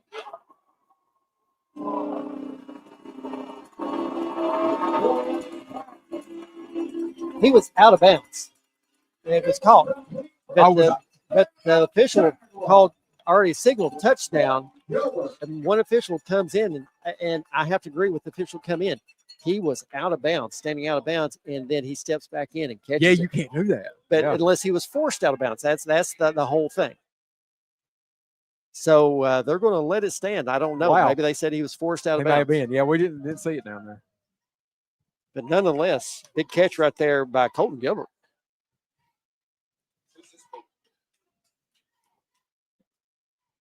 And North Laurel, obviously, I think will be lining up to go for 2. Yep. This is big right here. Yeah. This is really, really big. With as big a defensive struggle as this has been, this could loom large over the result of this game. Roark and Brody Pruitt and Robinson in the backfield. And generally, we see Robinson get it right here following those 2 big guys. That's what's going to happen. And Robinson going to be hit in the backfield, and the 2-point conversion is no good. That was doomed from the beginning. Yeah, it was. Conversion is no good. Collins, they read that one right away, knew what that play was going to be. It's kind of a dead giveaway. Yeah. You know which way that's going. You know who's getting the ball. It's up to your offensive line to execute up there, but you're putting them at it's just me. Everybody knew where this was going. Yeah. Do a little naked boot I'm with you. back around the other side. He could have walked in the end zone. Yeah, he could have. Yeah, because you had about 9 people over here playing that run. So, yep, you're right. That would have been a good counter to that. Nonetheless, North Laurel takes 13-7 lead, 6:53 left here in the third quarter.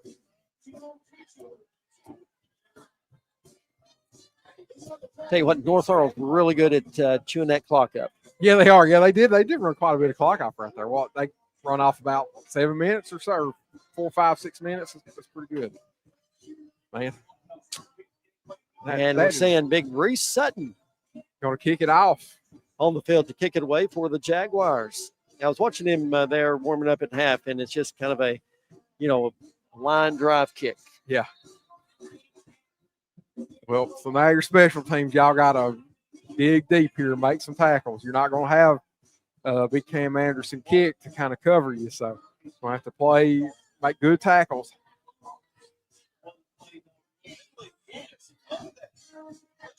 And I think Collins is kind of preparing for that. They were moving way, way up right here. Number 17, Delaney, standing in the middle of the field. And we got timeout Collins. On a kickoff? I don't know. They look like they had all their personnel on the field. Really don't know what that was about, but that's huge having to take a timeout on that right there. Especially with how close the game this is. Down 6. Yeah. I don't know. We'll we'll wait and see what transpires from that. This local Kentucky Farm Bureau agent, Jimmy Storm, stands ready to assist you with all of your insurance needs. Jimmy is North Laurel alum, and Farm Bureau is your place for insurance. Kentucky Farm Bureau agent Jimmy Storm, located in Southern Laurel County, proudly supports North Laurel athletics. Tanya and her staff at Excel Physical Therapy stand ready to meet all your physical therapy needs, and they love to support the green and blue of North Laurel. See Tanya today across from North Main CVS. John Root has proudly served as your Laurel County Sheriff for the past 15 years, and he gladly supports all of our area student athletes.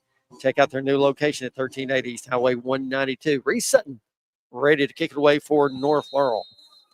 Back deep, number 17, Delaney, and it's going to be fielded at about the 34. And Reese Sutton flying down the field to make the tackle at the 40. My goodness. Yeah, he's feeling pretty good about that one. Yeah, he is. He should be too, man. He put a hit on it. Sure did.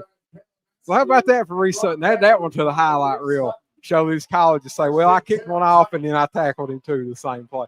Man, you don't see Reese Sutton on kickoff coverage a lot. They may need to change that. I think maybe you might want to run him out there some on kickoff coverage, making tackles like that.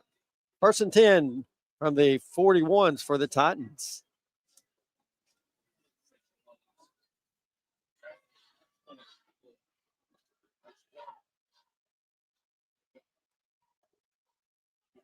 Hunter in the backfield, along with number 2, Askew. 2 receivers left, 2 right. It's complete. Out to 40, down to the 45, to the 46-yard line.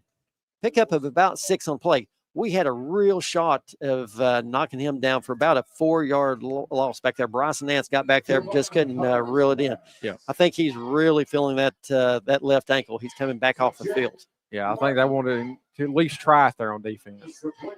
He still about made the tackle. That was impressive. Hunter calling for it, keeps it going straight up the middle, and dives forward and going to be just shy of the first down marker. Brings up 3rd and very short.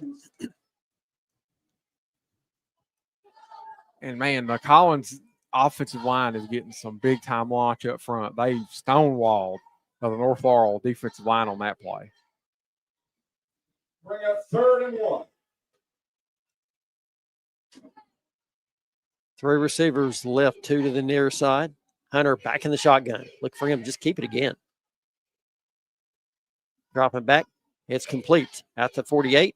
And losing his footing was the receiver number 17. Yep.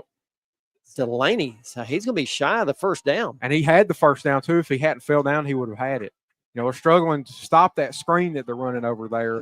That time he failed. Right here. North Laurel's got to have patience. Yep. Can't jump. Do not jump. Watch the ball move. Oh, they tried. Yeah, and they didn't make it across. They did not make it across. So yeah. I knew that was going to happen. Reese is aggressive. Keeps it. And Hunter turns it upfield, and he's going to have a pickup about 3 on the play. First down, Titans. And they had a couple opportunities to grab him behind the line of scrimmage, behind the line to gain right there. Just could not convert. Just couldn't grab him. Just couldn't get him.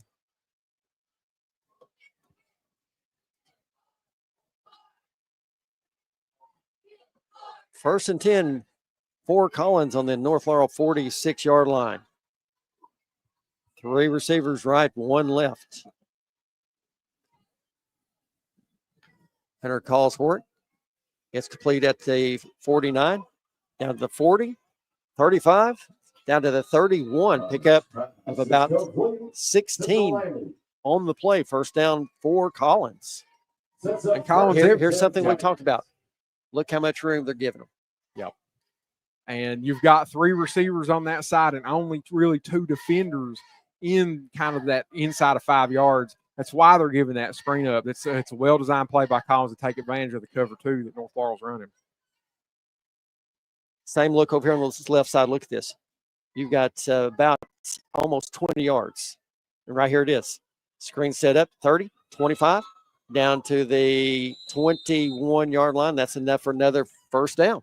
And so you're depending on that inside zone there, the inside linebacker to break through the block and make that tackle, but it's a numbers thing. You've got 3 wide receivers. You've basically got 2 on 2 over there, and the receiver can run free. Collins has identified that and are taking advantage of it. First and 10 for Collins from the 21-yard line.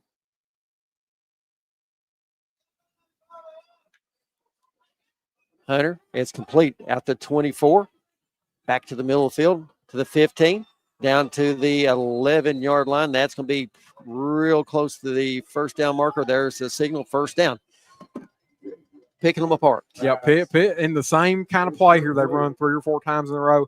That time their counter to it was try to run Brody Pruitt over there and stop it. But you've got Brody against a much faster wide receiver. It's hard for him to stay in front of him. And that, he cut back inside and Brody wasn't there.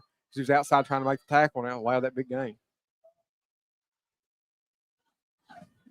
First and 10 for the Titans. 3 receivers left, 1 to the right. Hands off, going straight up the middle. And he's met by that big defensive line going nowhere is number 0, Jaden Martin. I'm shocked they didn't try to run the screen because they had it open over there. And see, part of that is your corner has got to fight through that block of that wide receiver and come down and make that play too. That's also another reason why they're struggling. It's both sides.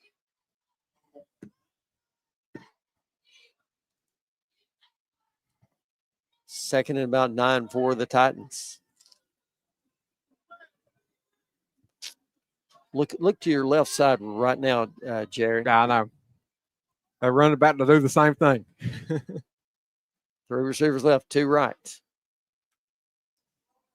Hunter dropping back to pass. He's going to tuck it and run.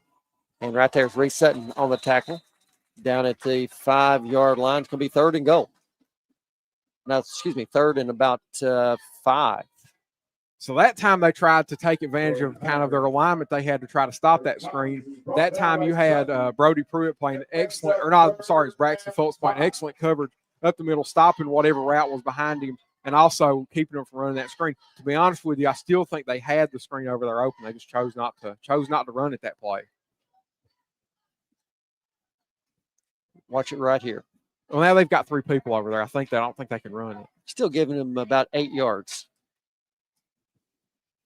Hunter staying back in the gun. Gives it off, going straight up the middle. And it's going to be that's going to be a first down, Collins. Number 4, Davian Hell on the carry. And so as you start to shift your defense over there to where that screen's at, that you have less people that can play in the box. And so you've got the run off of that's open as well. They're saying he's short. Yep. Man, 4th and about half a yard. 20 seconds on the play clock. There's a little confusion there for Collins, but if I'm Collins, I'm running that screen again. Now, Hunter will keep it in his hands. Hunter's going to run it.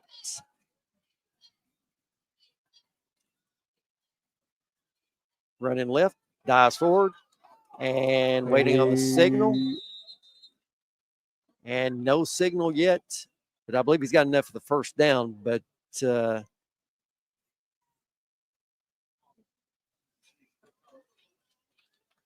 there you go. Yep, first down, 1st and goal. I mean, they were a hair of stopping him too. Yeah, he barely Yeah. got the first down marker. He got stonewalled by Brody Pruitt up the middle. But you see, so they opened that up for Hunter because you had to take somebody out of the box to cover that screen over there. First and goal. 2 receivers left, 2 right. Hand it off, going straight up the middle, untouched. Number 0, Jaden Martin for the touchdown.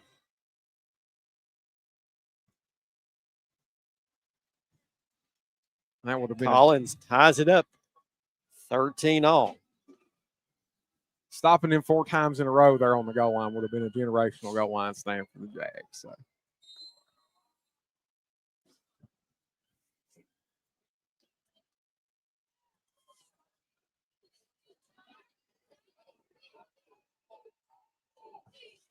Gage Miller on for the extra point.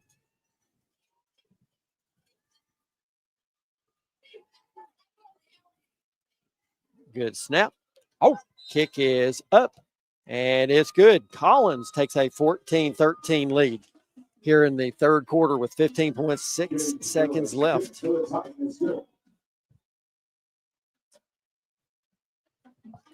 Tell you, Cam Anderson out, R.J. Noble out, and Bryson Nance, he really has, tried to give it a go, but I don't think he just is really able to do it. Yeah, no. And look, with the district with this game, it's not a huge deal if you lose. You want to win every game, but if Bryson Nance is not feeling good, just save him for next week. You don't want him to aggravate that injury, and you really need him next week in district play. So, yeah, and man, not having Cam Anderson, that's why we're sitting here with a 1-point disadvantage because lost our kicker. So, and you got to wonder what are they going to do here in the coming weeks if Cam Anderson can't go, what are they going to do? Because you can't go for 2 every time. Well, I mean, I guess if you don't have a kicker, you're going to have to. So I don't know. Really don't know who your backup kicker would be. I guess your backup kicker is Reese Sutton because if they had one, they'd probably use them right now.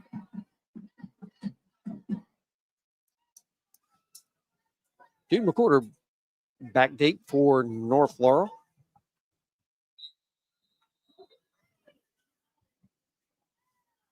Gage Miller to kick it away. Big high kick, and that's going to travel into the end zone. That's going to be a touchback.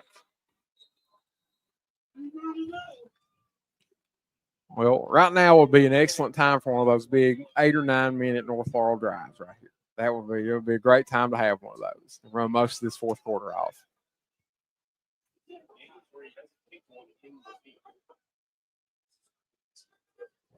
Ball spotted on the 20-yard line.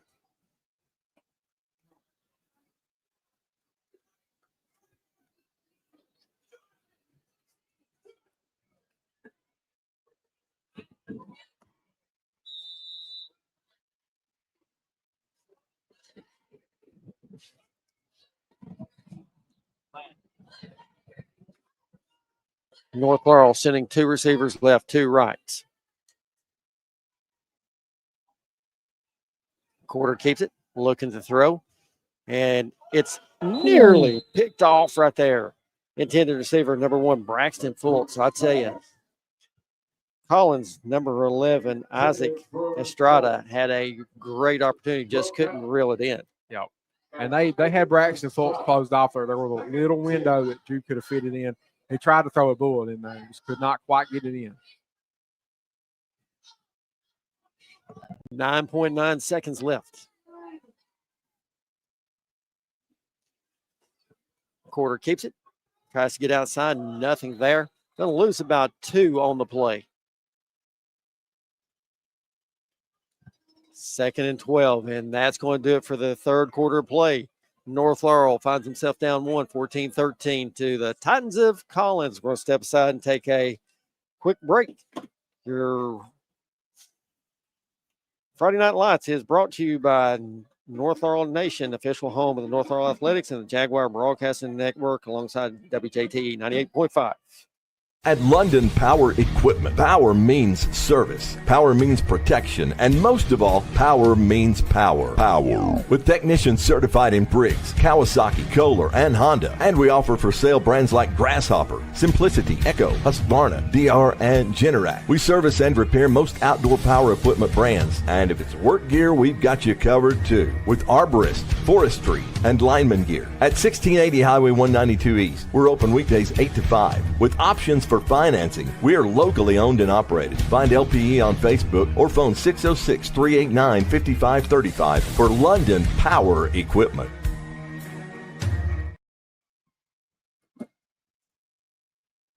Welcome back to North Laurel High School as we get set for the fourth quarter. Collins hanging on to a 1-point lead, 14-13. North Laurel facing a 3rd and 12. Ball spotted on their own 18-yard line. Here you go, one of these wide receivers that's not named R.J. Noble or Cam Anderson. Colton Gilbert, Braxton Fultz, Tanner Houchins, Gordon Gamble. One of y'all got to make a play. North Laurel sending 2 right and 2 left. Robinson to the right of McQuarter. McQuarter dropping back, looking to pass. Flushed out of the pocket. We got a receiver open. And that's going to be a tremendous catch. And that is going to be a first down North Laurel by about a half a yard.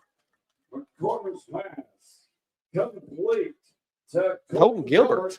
How about that? I tell you what, you're talking about walking the tightrope on that Yeah. one. He was standing right there leaning out of bounds. He kept those toes down. Tremendous catch right there. Yeah, an excellent catch. And, the ball was a little bit high, too, so he had to extend all the way up to get it.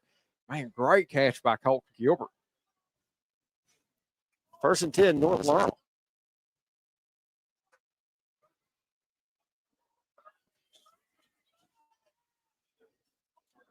Quarter takes the snap, gives it to Robinson right up the gut, and picks up about 2. I tell you, that's just not there this half. No, it was not. I mean, not there this half, not really there half before it either.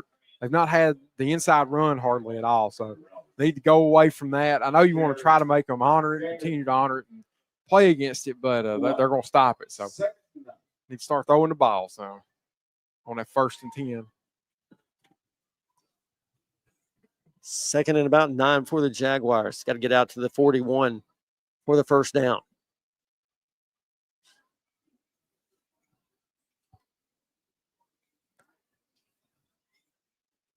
Robinson right up the gut.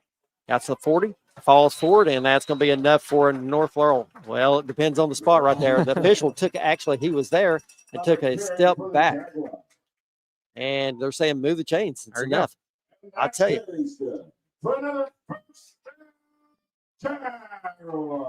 From where the official first, started to mark the football, he had first down easy, but then he took a step back. But they were already saying, move the chains. Yeah. 1st and 10, North Laurel. All right on the 41-yard line. I formation. Give it the first man through. Is Brody Pruitt, and we saw that on one of the first or second plays of the ball game. And then he went for a big game, but nothing there this time. Yeah, Brody was trying his hardest to work a little bit of magic there. Just could not quite break free of those tackles. Collins was bringing the house on that one. They was blitzing everybody. 2nd and 9 for North Laurel.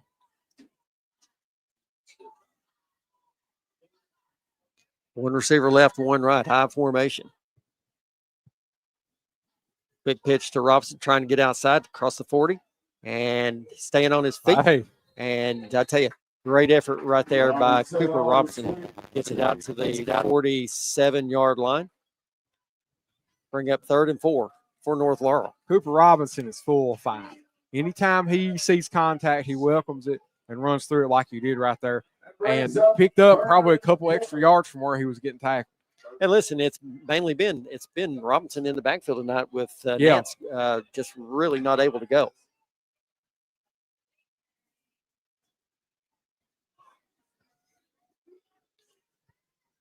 Showing that I formation.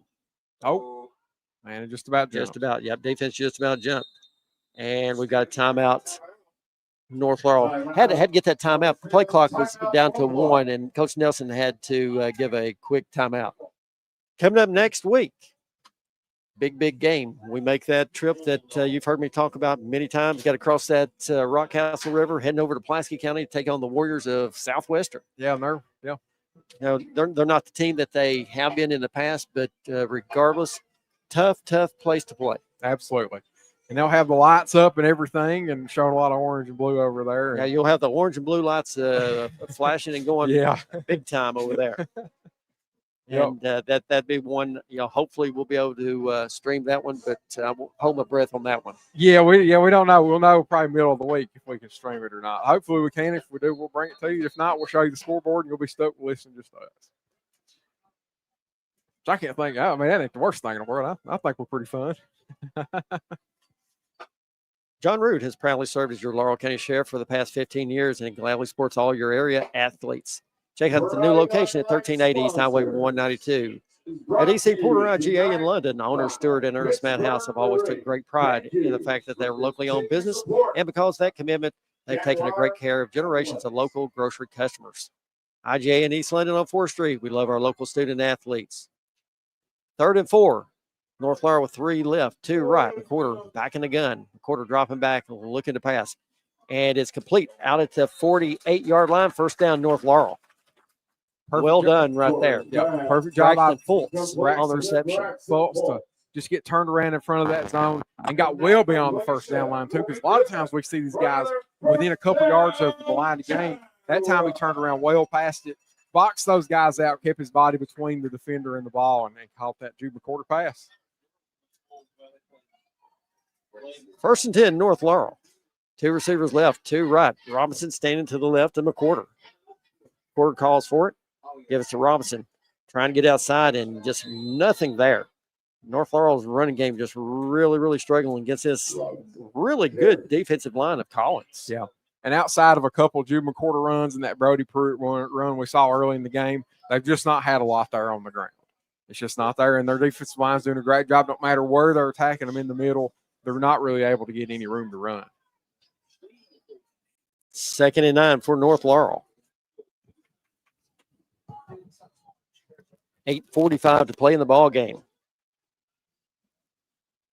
Quarter gets the snap, running left, trying to get outside, cuts it upfield, spins, makes first man move, and going to pick up a couple on the play. McQuarter on keeper. Brings up 3rd and 7. And that one was building toward looking like a pretty big game, but it got shut down there on the outside. So this time for those, those wide receivers that made big plays here on 3rd down 2 times this drive, we need to see them a 3rd time.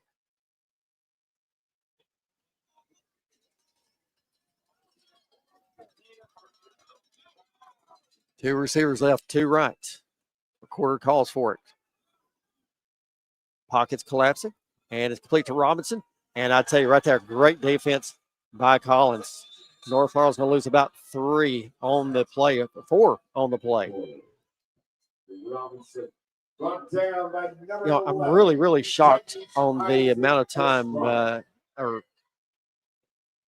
McQuarter has not had any time to throw the football. No, he hasn't. That time, North Laurel's offensive line is really getting beat tonight by a smaller defensive line. Yeah, they sure are.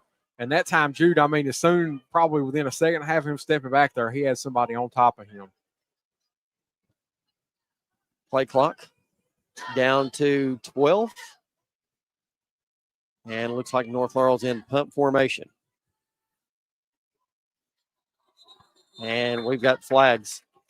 I saw movement on both sides, but just going to have to see who is going to get flagged.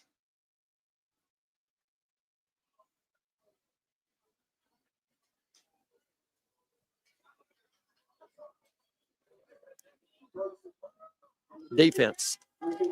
Okay, so now this changes your decision making a little bit. Because 4th and 11, we don't feel like you can make that now. 4th and 6, man, you think I would think about it. I think that's what they're going to do. Yeah. We've seen them have a lot of success getting 5 or 6 yards at a time with those wide receivers. It's a great opportunity to do that right here. And, man, the offensive line's got to step up and give you a chance to deliver a ball to Colton Gilbert or Braxton Fultz. Got to give him some protection. Yep.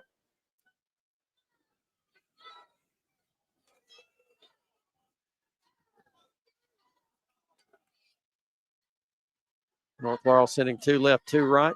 Robinson to the left.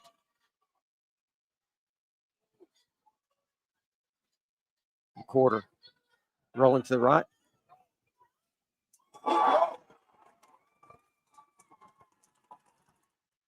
There's they're still fighting for the ball, and there's flags. I believe they're going to get pass interference. Yeah, they are. They're having officials trying to get in between. That ball was caught regardless. Yeah, he That caught was it through his heck of a helmet. catch right there by Braxton Fultz. I think that I believe Collins either thinks I think that they must have forced an incompletion right at the end of that. So we really need the penalty because they're pointing the other way like he didn't catch it. But it was a penalty. You know, on any underthrow like that, you can't go through the receiver. He went through Braxton Fultz to play defense on that. I mean, there's a big time discussion right here. It's a huge moment ago. Waiting the call on this one.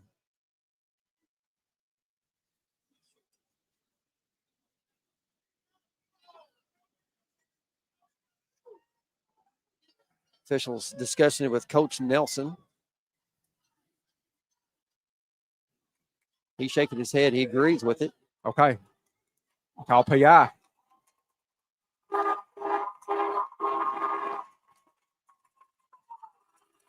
And we've got more flags. That's Oh, going to be unsportsmanlike Oh, conduct Collins. against Collins. yeah. Wow.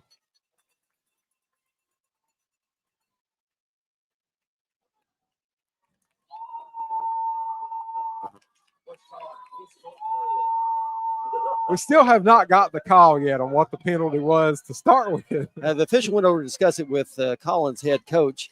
And then number 4, Davian Hill, has got, I think, flagged for unsportsmanlike. My goodness. He's back there doing a lot of jawing, Uh-huh. and the official said enough.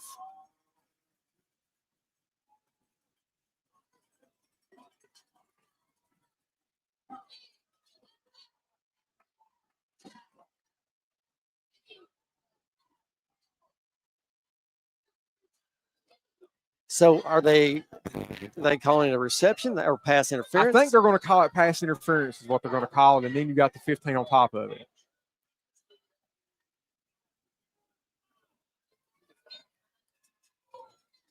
Yeah, that's what they're going to call.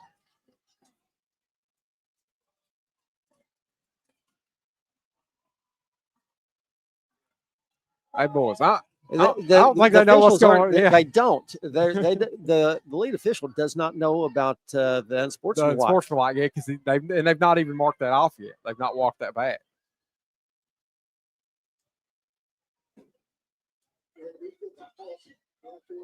Yep.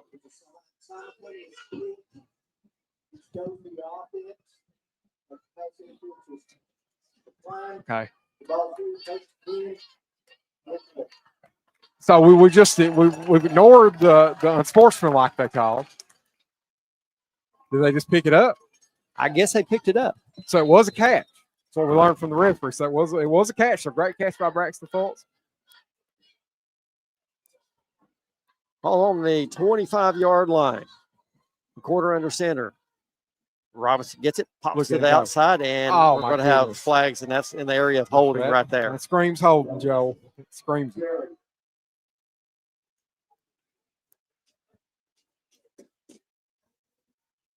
Gosh, I'm out. So back it up 10.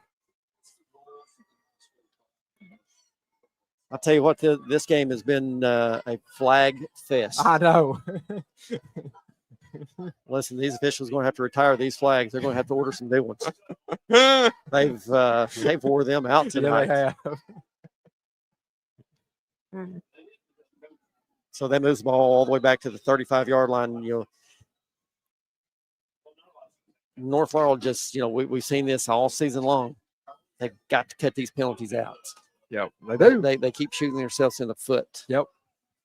You cannot have these kind of, when we get into district play and the playoffs are on the line, you cannot be having those kind of penalties. First and 20, North Laurel. McCorder with snap, keeps it, running left, trying to get outside, and he's going to lose one. I tell you, they're going to have really, really tough time getting on the outside just because that speed of Collins. They are so fast. They are so fast. I mean, it don't matter. The running game is just struggling right now. It's ain't happening. No pitch sure is. And, and also on the other hand, McCorder has been running for his life all night long. Yeah, that's right. He does not have time back there in the pocket to even get his feet set. A lot of his and most of his passes have been thrown on the run. Yep. Second and 21, 5:28 and counting here in the fourth. 2 receivers left, 2 right. Quarter with the snap, dropping back, looking to pass all day.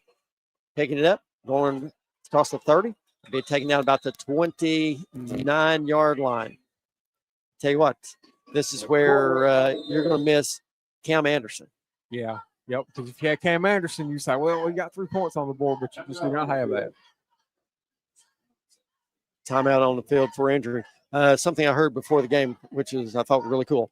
A lot of the senior football players made their ways to the north side elementary schools today, went in, visited with all the kids that's playing in the North Laurel Youth Football League, visited with them, talked to them, and they actually had them come out on the field in pregame during warm-ups, watch the seniors warm up, and seniors really was interacting with those younger kids.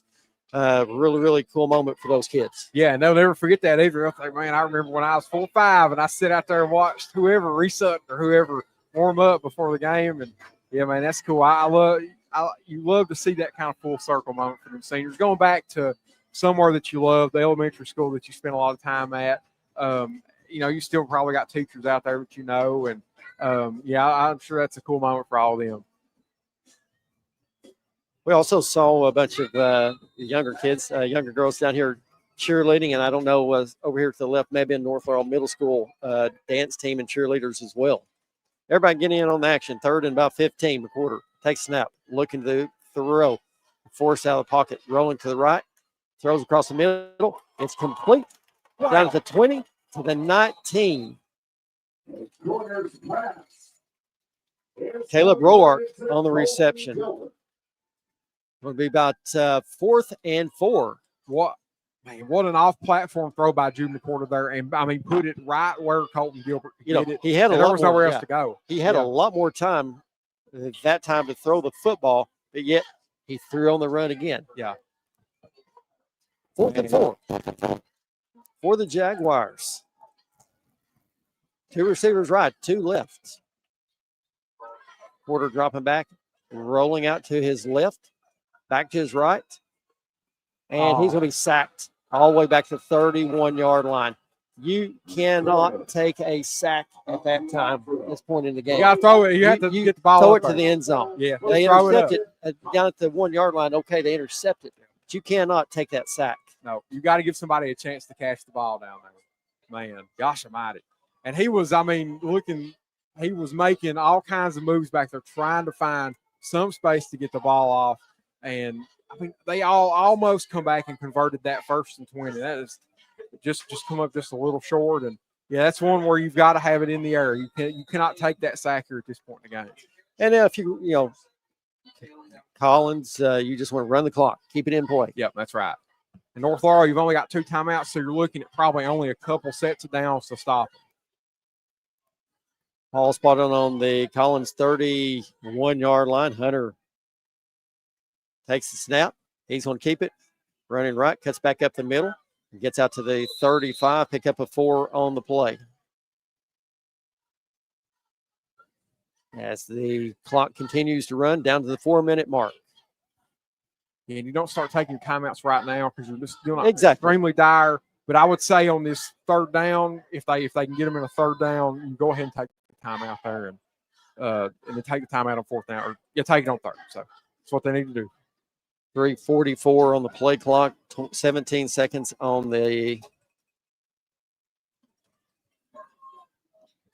of their clock, and looks like Hunter back in the gun. 2 receivers to the right, 2 to the left. Man in motion. Kicks it over to them right there. Great defense. Little just shuttle pass. And that's 2 big plays in a row by Braxton Gilbert, right? Or Braxton Fultz. 2 gigantic plays by Braxton Fultz. He stopped the previous run by Hunter and then stopped that jet sweep right there. Keeps this Collins team in a third down. Right here's a big down. Yeah, huge.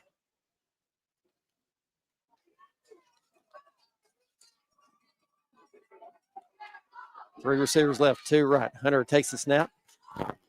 Looking down the middle. And that's incomplete. Good defensive coverage right there. Hunter throwing into triple coverage back there at the 40. Yeah. And they tried to attack the middle of the cover too. And you had both safeties converge on it. And Brody Pruitt did an excellent job from that linebacker spot, trailing that route up the middle, playing, the screamer having to get all the way back on that route.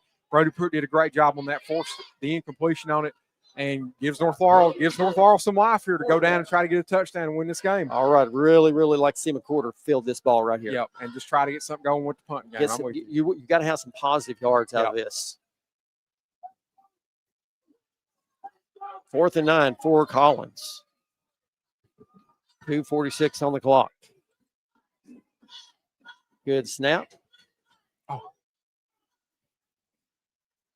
And takes a big Collins bounce all the way down to the 32-yard line. And, now it would have been really hard for McWhorter to field that ball because he was in the middle of the field. It was kicked to the right side of the field. Also, Collins already had 2 players down here chasing the ball. So McWhorter, really, there's nothing he could have done right there. He had no chance. No, he had no chance. And keep it from rolling. But North Laurel's got to go. You've got to be fully aware of how much time's on the clock, and you got to be in a hurry. You got to have you have to have urgency. You got to be getting back up to the line of scrimmage, no laying around on the field. As soon as the play's over, you got to be back up, heading back to the huddle. And you've got 2 timeouts to play with here.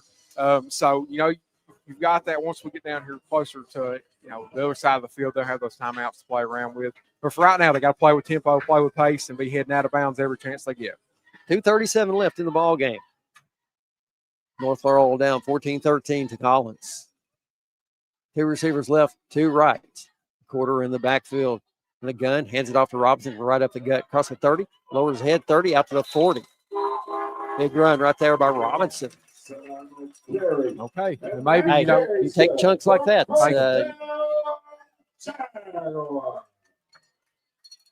Ball spotted at the North Laurel 40-yard line. Clock running, 2:25 and counting. Back to Robinson.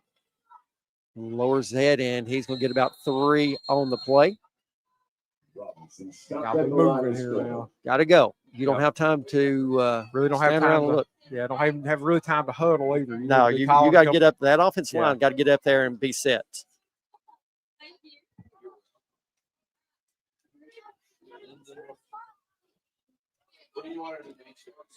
Second and 7. McWhorter with the snap. It's complete. And I tell you, a second effort right there is going to get North Laurel the first down. Yeah. That's big number 16, Colt Gilbert over there making plays, stepping up and being the number 1 wide receiver next to Braxton Reed. Braxton Fultz, and man made a big-time play, fought through the contact to get him a first down. Wasn't going to get a first down where he initially caught it. Broke the tackle, man. It's a big play. North Laurel's got to have the urgency here. You got to go. You got to get to the line. Yeah. You got to go. You really don't even have time to huddle. Nope. McWhorter with the snap. Back to Robinson. Right up the middle. Out to the 35. Down to the 36. Oh, easy now, boys. All right, we ain't got time for all this right here. We need to be getting to the line and get Peyton Axel's helmet back on. Peyton Collins. 1:25. Second and about 8. Ball spot on the 42-yard line. Brings up 2nd and 2. Way too much time. Yeah, the time is ticking away here. You run about 30 seconds off after that. It was not good. They probably needed a timeout. Robinson right up the middle again. And that's going to be enough for a first down. It will stop the clock. Yeah, that's right. And man, they found something here with this interior run. I don't know if Collins is kind of shifting their defense around a little bit, expecting the pass, but it's working up the middle. They got to go. 1 minute. Got to go. 2 receivers left, 2 right. Porter looking to throw, rolling out, throwing on the run. It's complete down to the 26-yard line. And quick timeout by Coach Nelson. 45.9 seconds left. Ball spotted on the 27-yard line. It'll be about 2 yards shy of the first down. Yep. And I mean, that was a great time to take that timeout. You had enough go right, and you got far enough down the field, and there was little time left on the clock. They needed that timeout there to get everybody set. And North Laurel, your goal, you really can't kick a field goal here. If you weren't comfortable kicking an extra point, you're not comfortable kicking any kind of field goal. So this has got to be a touchdown here late in this game, not having their kicker, Cam Anderson. So we'll see what they've got dialed up. It's encouraging how they've really gashed this Collins defense kind of up the field here the last couple of minutes. Very impressive. They've looked, this Collins defense does not look like it's looked all night. They maybe get tired. You don't know what's going on with that Collins team. Looks like second and about 1. Got to get across the 26 for the first down. 45.9 seconds. North Laurel down 1, 14-13. Robinson to the right of McWhorter. 2 receivers left, 2 rights. We've got to see them play with urgency here. Yep. Porter with the snap, dropping back, looking to pass, looking in the end zone. We've got a receiver wide open. Touchdown, North Laurel! Jude McWhorter to Braxton Fultz. Woo! How about that? My goodness. Braxton Fultz with a heck of a catch down there. My goodness, what a catch. Beat the brakes off that cornerback, had 2 steps on him. Jude put it in a perfect spot. And now your focus shifts to the 2-point conversion. You've got to get this 2-point conversion because you do not want to lose this game. This Collins runs down here and scores a touchdown. You've got to convert this 2-point conversion. What a pass! Yeah, man, from a quarter right on the back pylon too. That could not have been any better. He couldn't have went down there and handed it to you no better. Hey. Well, man, what a play! But right here is a huge play. And we've seen this right here before. McWhorter's going to take it. They're loading up that right side. McWhorter gets it, trying to get outside, and it just we got flags flying. Holding North Laurel. That's declined. So 2-point conversion is no good. 39.1 seconds left in the ball game. So what's got to happen? I know, Ray Sutton's going to be kicking the football, but what we've got to have, he's got to make good contact. He's got to get that ball down to the 20 to the 15-yard line. You've got to kick it away from number 17, Delaney, because Delaney just about broke one in the early part of the game. Yep, that's right. Yeah, that's a disadvantage that North Laurel has got. And you don't have your kicker. And here's the thing. They have a really good field goal kicker. Yeah. So, we need to pin them as deep as we possibly can.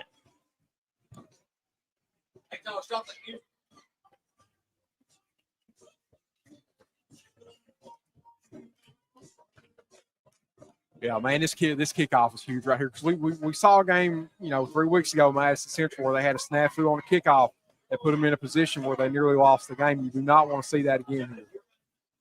I think we might have a different kicker this time. Looks like they have Colton Gilbert kicking off. Looks like they're having a hard time getting it set on the tee for some reason. Huh. Nope, fail.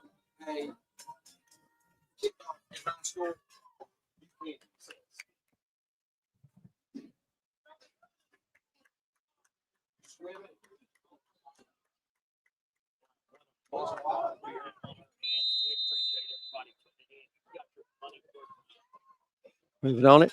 Line drive kick. Good kick. And it's going to go through. It's great kick. Oh my gosh. Okay, get that. Out to the 20, out to the 25. I tell you, one big thing right there, and it was really, really close. Number 6, Hardy, let the ball scoot by him all the way down the 1 yard line. And I'm with Coach Nelson. When he slid back there picking the football up, did his knee touch? It may have. I mean, it was really, really close. I don't know. But what a disaster for Collins to let that ball split you right between your two kickoff guys. There was some confusion. I think one thought the other was getting it, vice versa. Yeah, that was – and a great kick by Colton Gilbert. What you can't do, you can't have anything deep right here. Yep, and no after the play penalties either, because we saw that at Madison Central too. We cannot have any extracurricular penalties. 3 receivers right, 2 left. Hunter calling for it. And it's intercepted. North Laurel football. Evan Cerati picks it off at the 25-yard line. How about that? Evan Cerati, what a play. He broke right on it. That was something that we've seen all night long right there, that Collins has had so much success with, but Cerati steps up big right there. Yeah, oh my gosh. That like we've been saying, they've been throwing underneath all night, and Evan Cerati's seen it thrown in his face all night and come back. And the big thing is he caught it. That's the best part about that, is he caught that ball. And, Collins only has 2 timeouts. There's only 27 seconds left. There's nothing they can do. Nothing they can do. That's ball game's over with. You just got to kneel it. Focus on good snaps and taking a knee. Victory formation right here.